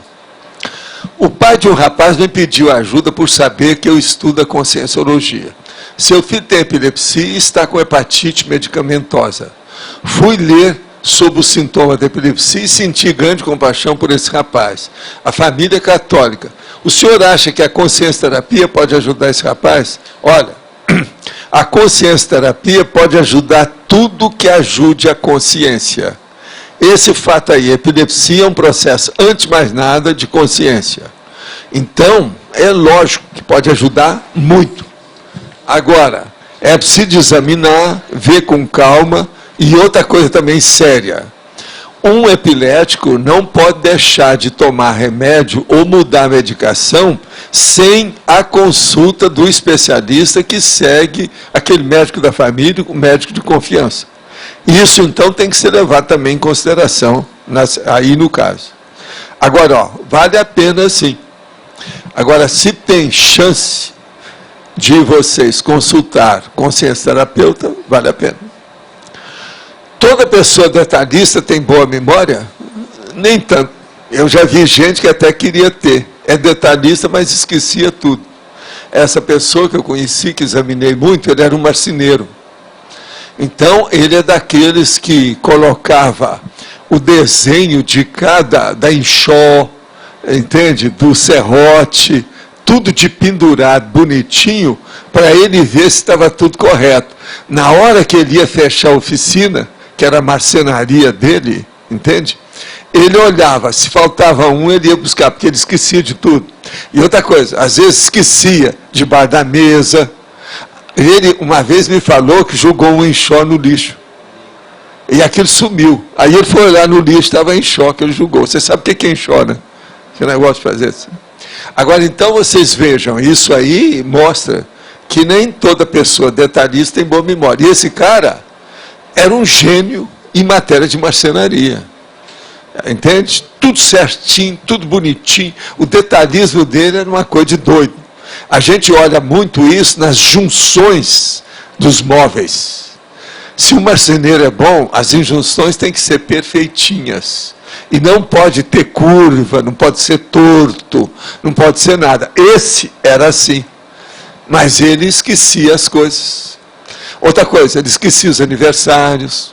Às vezes ele esquecia a hora. Eu mesmo cheguei lá e falei assim, ó, seria bom você ter um relógio de parede aqui. Que você às vezes está esquecendo os horários que você tem, as coisas que você tem que fazer. Põe um relógio. Agora, ele trabalhava só com mais 2 pessoas. Então, para ele era fácil. No entanto, ele não tinha memória para isso. Agora, era um grande profissional. Quando uma CONSREL dá a vida a uma criança que tem um nível evolutivo superior, ocorre aí, inevitavelmente, uma indução à evolução automática, forçada e inversa, pois a mãe ou o pai ficam reféns em parte de seus filhos? Poderia comentar? Não. Quando acontece um caso desse, a pessoa já vem para salvar a família nuclear. Então, já entra ali para melhorar. É uma mini proex, às vezes, ou alguma coisa nesse sentido. Então, a pessoa tem que examinar e ver o que é que se passa. Sinto lapso de memória no cotidiano. O que fazer para eliminar esse processo? Não, aí a primeira coisa é o seguinte, precisa saber por quê. Qual a causa dos lapsos? Tem que ver a sua idade, o que você come, como é que é o seu sono. E, se tiver qualquer coisa, consultar o médico para ver se você pode tomar o ginkgo biloba, e tomar o remédio que é que o médico toma, e não aqueles que o farmacêutico receita. Tá certo? Que tem o ginkgo que tem por aí que não presta, que ele é muito suave. Agora, o outro é que funciona. Se for tomar o outro que os médicos funcionam, ele é mais caro, mas no máximo em 3 meses a pessoa vê que melhora a concentração mental e a memória dela. Agora, uma coisa, a pessoa deve tomar assim 2, 3 meses, depois parar um mês inteiro, para aliviar o processo da digestão gastrointestinal e parte hepática da pessoa. Porque esse remédio com ginkgo, conforme a pessoa às vezes mexe no fígado, etc. tal. A pessoa logo vê isso. Se ela, por exemplo, amanhecer com a boca amarga, é porque tem alguma coisa que o remédio está fazendo mal para ela. Tá certo? Agora, o caso todo é esse. Mas antes disso, tem que examinar como é que é o sono da pessoa, se ela atende bem a carga horária de sono, se tem uma alimentação bem balanceada, se não está faltando coisa. E depois, então, se não tem jeito, tomar algum remédio nesse sentido. Valdo, a Sociedade Brasileira... A Sociedade Brasileira de Cardiologia proibiu, ou não está mais indicando, a pessoa manipular medicamentos, tanto de pressão, quanto de colesterol, de nada. Então, está contraindicado no Brasil o uso de medicação manipulada. Sabe que eu era contra isso desde a época da odontologia? Eu vi coisa do arco da velha. É um perigo. Agora, essas manipulações que vocês estão fazendo para fazer genérico, é um perigo esse genérico que aparece por aí. Você não sabe como comprovar que é aquilo. Por isso que eu falo, essa minha história aí, você deve tomar o remédio que o médico toma. Chega perto dos médicos que são seu amigo e pergunta, vem cá, você já viu esse remédio? Você toma? Que aí ele vai dar qual é a marca comercial do remédio que ele toma. Aí você toma o dele, porque esse você pode confiar. Isso, eu aprendi isso quando era acadêmico, medicina. Tem muito remédio que tem muito corante. Então, para você tomar todo dia, por exemplo, eu comprei o ginkgo biloba. Tem corante. Aí eu prefiro mandar manipular, porque eu tenho uma fórmula que o médico homeopata me passou e eu não tenho problema nenhum com ele. Então, há casos e casos, entendeu? Está nas diretrizes, né? Agora, o geral, ele tem razão, sabe? O geral, a gente não pode generalizar isso aí, não. Você tem que ter cuidado. É perigoso. Mas não faz efeito, Valdo. Não faz efeito. Tem 20 suave. miligramas. Eles põem 20 miligramas. Aí, põe 2 miligramas. Como é que você vai provar que tem 2 20? miligramas? 2 miligramas. E muito mais barato o remédio. Aí a pessoa sai comprando tudo, né? O negócio é esse. Agora, estuda a indústria farmacêutica, é um problemão. Pode falar. Eu não sei se já foi comentado na fatologia, na primeira linha da página 58, a dificuldade de a Consim sair do bloco de ideias e o bradipsiquismo. A dificuldade de a Consim sair do bloco de ideias e depois o bradipsiquismo, que você está querendo saber? Isso. Por exemplo, a dificuldade de sair do bloco de ideias. Eu já falei isso aqui muito. Por exemplo, uma das coisas mais fáceis que tem de fazer um diagnóstico é ver se uma pessoa muda logo alguma ideia ou não. É só você fazer um teste com ela. Alguma coisa que, a partir desse instante, ela não pode fazer mais. Você observa se ela conseguiu mudar aquilo imediatamente, ou se daqui a um ano ela ainda está mudando. Você vê logo.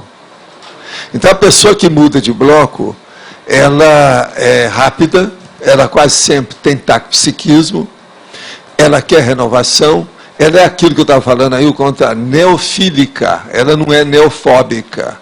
Ela quer uma coisa nova, ela é reciclante. Então você vê logo as reações que ela tem. Agora, outra coisa, uma pessoa que está acomodada e que não sai do bloco, é aquela que vamos dizer, conservantista, conservadora, estagnada, quase sempre ela é interiorota, ela é a priorística, ela já tem ideias, ela está cheia de preconceitos. Você está entendendo? Enfim, ela tem uma série de mitos que ela já estratificou. Aquilo já foi criado como lei absoluta e definitiva para ela. Então, ela é dogmatizada e dogmática, entende? Então, você vai ver a diferença na hora de um processo com o outro. Agora, a mudança, quando a pessoa muda, ela começa a ter efeito e ela vai ter uma reciclagem, há uma renovação disso. Com essa renovação, a coisa muda. Agora, o bradipsiquismo é que conserva a pessoa mais sem mudança. Está entendendo? Porque ela raciocina devagar, as outras estão tudo renovando depressa, ela vai com calma, ela custa decidir. Às vezes ela tem, por exemplo, uma síndrome da dispersão, ou ela é decidofóbica, entendeu? Ela tem medo de decidir imediatamente. Ela consulta todo mundo, até o cachorro da casa dela, se vale a pena mudar aquilo ou não. Então, é um problema isso aí. Existe pessoas que podem ser mais taquipsíquica externamente, mais para as ressex, e mais bradipsíquica internamente, para mudança intraconsciencial. Existe isso? Existe isso, mas isso são as pessoas que não querem mudar por algum processo. Por exemplo, pirraça, birra, está entendendo? Está intestada do ponto de vista de cotoveloma. Isso pode acontecer, por causa da emoção. E a pessoa quer mostrar alguma coisa contra a outra. Aí é um processo da objurgação. Ela está fazendo uma conta contra a outra. ela está defendendo um ponto de vista com muita veemência e paixão. Aí pode ser. Agora, ó, uma pessoa que é taquipsíquica, ela é taquipsíquica. Não adianta, não vai ser diferente. Uma pessoa que é bradipsíquica, ela é bradipsíquica. Ela é assim, ela não vai ser diferente. E só vai mudar se essas pessoas quiserem. E outra coisa, isso não muda de uma hora para outra. Precisa, às vezes, anos, uma pessoa mudar. Qual é a média? Por exemplo, chega uma pessoa, você viu, não, a média dela, ela é normopsíquica, não é uma coisa nem outra. Para ela mudar, às vezes precisa de 2, 3 anos para ela raciocinar mais rápido ou qualquer coisa. Agora, uma coisa muito boa é o seguinte, é arranjar companhias que sejam diferentes dela. Ela é bradipsíquica, arranja pessoas que sejam taquipsíquicas. Ela vai ter que acompanhar alguma coisa, senão ela vai ficar na rabeira, vai ser lanterninha. Ela não vai querer ser rápido de nada. Ela vai fazer mais força. Entendeu? Então, a companhia, às vezes, pode ajudar demais nisso. Chega-te aos bons, que pelo menos você vai ver se você é bom, boa mesmo, ou se está para trás. Você está entendendo? Esse é o caminho, né? Como é que é? Será uma exceção. E você será uma exceção. Chega-te aos bons, que você vai ser uma árvore. Pode falar, Rui. Professor, aqui na estrangeirismologia, sim. Poderia ser incluído aqui a expressão imprinting? Imprinting? A estampagem. O imprinting é da criança, mas veja, o imprinting, a gente não pode estar reclamando do filhote. Você está entendendo? Mas não é como indução inicial, né? Aqui cabe, como indução inicial, cabe o imprint, que é isso. Uhum. Mas agora, ó, o pato não tem culpa dele seguir o professor. Tá certo? É o Lawrence. Professor, a principal indução inicial do maçom, por exemplo, seria a iniciática? Qual que seria o principal problema, assim, relacionado da maçonaria? Não, não é iniciático. Tem um negócio mais sério. Você sabe, eu sou mestre maçom. Eu sei. É o companheirismo. Mas em termos de... Não adianta falar nada. É o companheirismo e fim de papo. Hein? Eu falo tanto positivamente como negativamente, porque é o companheirismo. Tem maçom que só pensa com maçons, só vive com maçons, só reage com maçons. Ele não sabe viver com outras pessoas. Esse é errado. Isso seria então é o corpo fechado. Você está entendendo como é que é? Isso é pior do que a questão da iniciática que existe lá dentro. Não, a iniciação existe em tudo quanto é coisa. Por exemplo, no holociclo tem iniciação. Qual que é? Fichamento. É o primeiro que a gente faz. Ver a caligrafia da pessoa, tudo tem iniciação na vida. Você vai a uma escola, como é que chama a iniciação de uma escola, de um curso? Exame de admissão. Outro nome é vestibular. Que iniciação maior do que esse? Eu fiz exame de admissão no curso primário, no curso ginasial, no curso de odontologia, no curso de medicina, e outra coisa, cheguei no Japão para fazer aquilo que era considerado um pós-graduação, que fizeram também uma sabatina violenta. Está entendendo? Senão, eles não admitiriam. Só aí, ó, tem 5 admissões que eu fiz. Ambientação. Pois é. Não, mas agora, o nome correto mesmo é a semiologia, né? É a anamnese da pessoa. Isso é que manda. E outra coisa, eu falo muito nas parasemiologia, que é a mais séria ainda, né?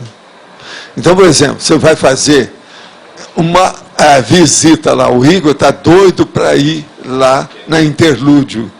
Então, ele está querendo fazer o vestibular. Agora, precisa de ver onde é que está sendo feito esse vestibular para ir à Interlúdio. Ele vai acabar chegando lá, ele insiste. Uma excursão dessa. É um bordejo pela Interlúdio. De algumas, a meia hora lá. Não mais do que meia hora, tá certo?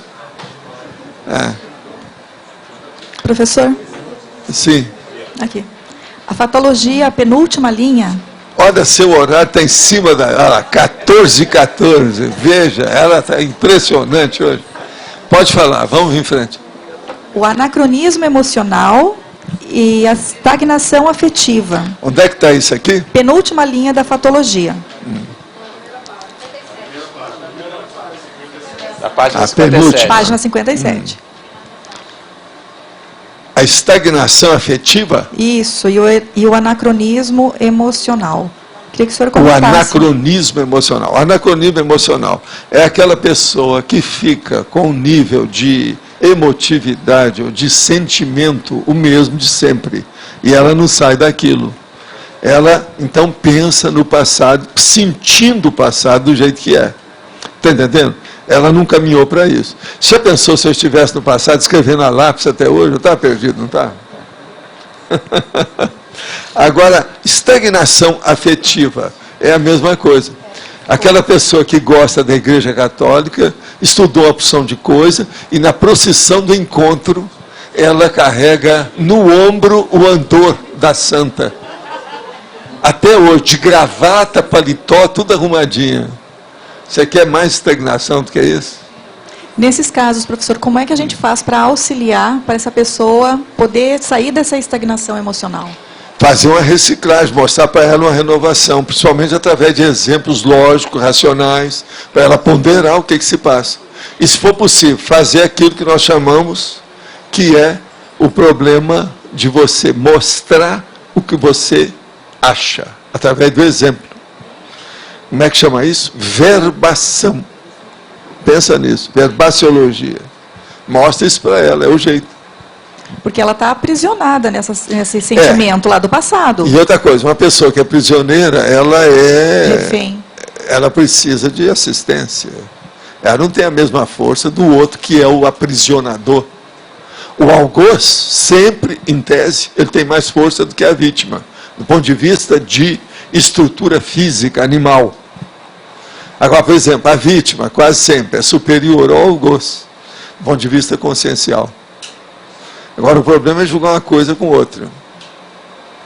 Saber como fazer isso. Agora, a posição física é uma coisa muito séria. O algoz, com a metralhadora na mão, ele tem uma força terrível. O outro que não tem arma nenhuma, e nem tem refém, nos filmes tem que ter refém. Tem que pegar alguém como refém. Aí ele não pode atirar. O refém tem que ser a mulher do cara que está com a metralhadora, senão não dá certo. Isso é filme americano. Então, veja, a situação é essa. Nós temos que estudar por aí, né? Não dá certo. Mas o que você queria falar? A questão da memória, você já escreveu sobre isso e comentou também recentemente aqui na tertúlia. É mais fácil você fazer na projeção, uma projeção com alvo mental com uma pessoa do que com uma ideia. Sim. Né? Ou, quer dizer, pessoa, depois acho que local, depois ideia. Seria mais ou menos nessa ordem. Né? Isso. A minha pergunta é o seguinte, a gente muitas pessoas aí estão com tema de pesquisa. E eu queria ter algumas projeções relacionadas ao tema de pesquisa de PROEX. Como é que dica que você poderia dar para facilitar isso? Examina isso que eu falei. Você já notou qual é o denominador comum disso que eu falei, não? Rapport. Não é. Não? Não. Você tem uma ideia? Ô, Kátia, a pergunta toda é o seguinte, eu falo, você quer fazer rapport com alguém, ou quer chegar em algum lugar, energia, ou quer ter um alvo? Qual é o alvo essencial? Em primeiro lugar, pessoa, consciência. É mais fácil. Segundo, local. Terceiro, ideia. Qual é o denominador comum desses três? Consciência. Energia. Não, porque às vezes... Está vendo como é que é difícil o povo entender? É imagem, gente. Imagem. Você esquecer disso. Vê se tem lógica aqui que eu falei. Não vão no meu bico. Por exemplo, uma pessoa, a imagem é muito mais fixa. O cenário já é secundário, mas é fixo. Agora, uma ideia, ela é abstrata. Abstrata, esse é o problema. Presta atenção na questão da imagem. Uma imagem abstrata é muito mais difícil. Então, veja só, é um sonho de consumo, não sei quando eu vou conseguir, mas eu tenho isso como meta. Eu queria ver o que você poderia dar de dica. Eu queria ter uma projeção onde eu visse um planejamento de PROEX. O que poderia fazer, considerando esse critério aí, para facilitar isso, para criar um rapport para isso? A primeira coisa é, através da TENEPS, você casar-se com o amparador extrafísico, para ele abrir caminho em alguma coisa da assistência que você está fazendo. Aí você tem duas portas, o amparador e a assistência. A chance vai ser maior de você obter algum sucesso. Eu não vejo outra saída, não. A TENEPS, gente, é uma porta aberta ao desenvolvimento parapsíquico. Vamos pensar bem nisso. Porque eu queria ter algo tipo a projeção que você conta lá com o Tancredo, que ele estava simulando, estava preparando. Agora, ó, para você encontrar uma coisa daquela, você tem que ter muitas projeções antes. Entendeu? Porque aquilo é complexo. Primeira coisa, você não pode ter medo nenhum. Você não pode estar pensando em processo emocional quando estiver projetado. Senão, em vez disso te ajudar, vai te piorar tudo.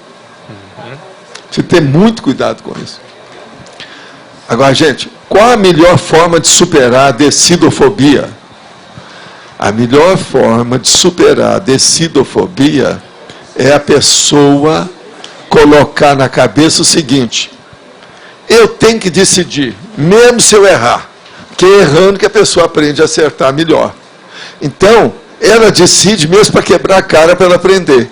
Se ela quebrar a cara umas 3 vezes, ela vai aprender. Na 4ª vez, ela vai decidir em cima do lance, já sabendo o que se passa. É muita gente que não faz nada porque tem medo de errar. Quem tem medo de errar, já está errando. Vocês estão entendendo ou não? Quem tem medo de errar, já errou há muito tempo, já vem errando. A situação é cronicificada de erro. Agora veja, nós temos que ter disposição, coragem, valentia, abertura, abertismo consciencial para enfrentar qualquer coisa, mesmo que seja errado.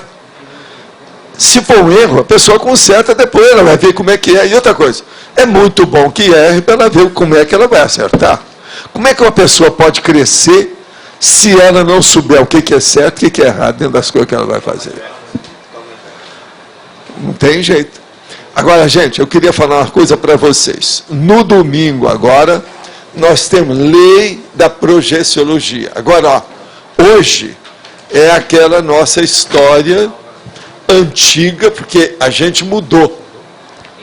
Então, veja, hoje nós temos 20 verbetes novos, tá certo? Tem 10 novos, 10 antigos, 10 novos, mas são 20 verbetes. Pessoal, antes da leitura dos verbetes, queria informar que temos 5 recados. Vou solicitar para todos ser objetivos e breves. O Everaldo, a Côncius, o Rodolfo da Apex, o Cícero e o Eduardo Martins. E queria informar aqui que 59 pessoas assinaram o livro de presença, 25 pessoas votaram online e o professor Valdo respondeu 14 perguntas online. Pode ler. Seu balanço. Verbetes novos. Antagonismo extremo. Casa do intelecto. Estatística motivadora.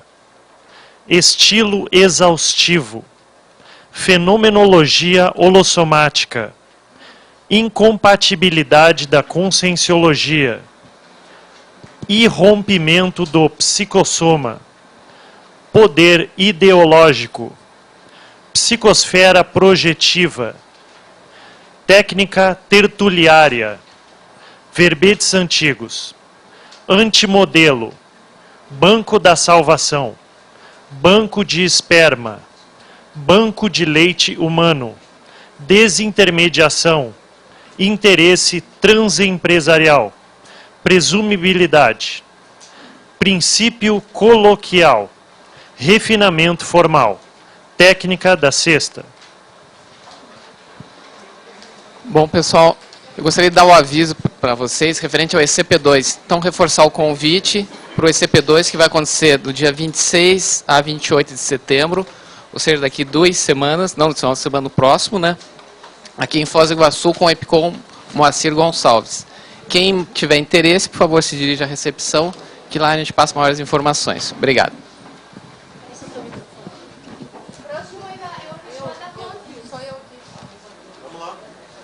Pessoal, gostaria de convidá-los a todos, quem gostaria de passar por uma experiência de Consciência Cobaia, que a Consus estará fazendo Consciência Cobaia no dia 1º e 2 de novembro. Ok, obrigada. A Apex, Associação Internacional da Programação Existencial, todos já conhecem, mas eu estou falando para os tertulianos, estará realizando neste sábado e todos os sábados às 15h30, uma hora depois da tertúlia, está realizando palestras públicas online. Para ter acesso, basta acessar o site da Apex, www.apexinternacional.org. Para as pessoas que perderam as palestras anteriores, já está o arquivo no site para vocês baixarem ou assistirem. Muito obrigado. O tema da palestra online é Programação de Vida na Maturidade. Será diretamente de Porto Alegre, ok? Um grande abraço a todos. Boa tarde a todos. Também gostaria de convidá-los para participar do curso Biografologia. Então, esse curso, nós vamos estar trabalhando aí principalmente com o paradigma consciencial, né, na pesquisa da biografia e passando também metodologias de pesquisa, estudo de vidas e a gente poder aprender muito com a experiência de outras pessoas, como que, sobre a ótica da conscienciologia, nós podemos até aperfeiçoar a própria assistência mesmo no processo de pesquisa de biografias. São várias biografias que vão ser apresentadas e estão todos convidados. A data do curso ele vai ser em 2 módulos. O primeiro módulo vai ser dia 4 e 5 de outubro. O segundo módulo é 29 e 30 de novembro. Mais informações vocês podem procurar qualquer voluntário da Apex. Obrigado. Pessoal, só um recado em relação à heterocrítica amanhã. O curso vai começar às 8h30, em ponto, tá? Então, vocês, por favor, cheguem amanhã às 8 da manhã, até todo mundo se acomodar. Levem os livros de vocês, O Cristo Espera por Ti e O Avesso de um Balzac, tá? Vocês podem querer fazer alguma consulta num ou no outro. O curso é todo focado no Avesso de um Balzac.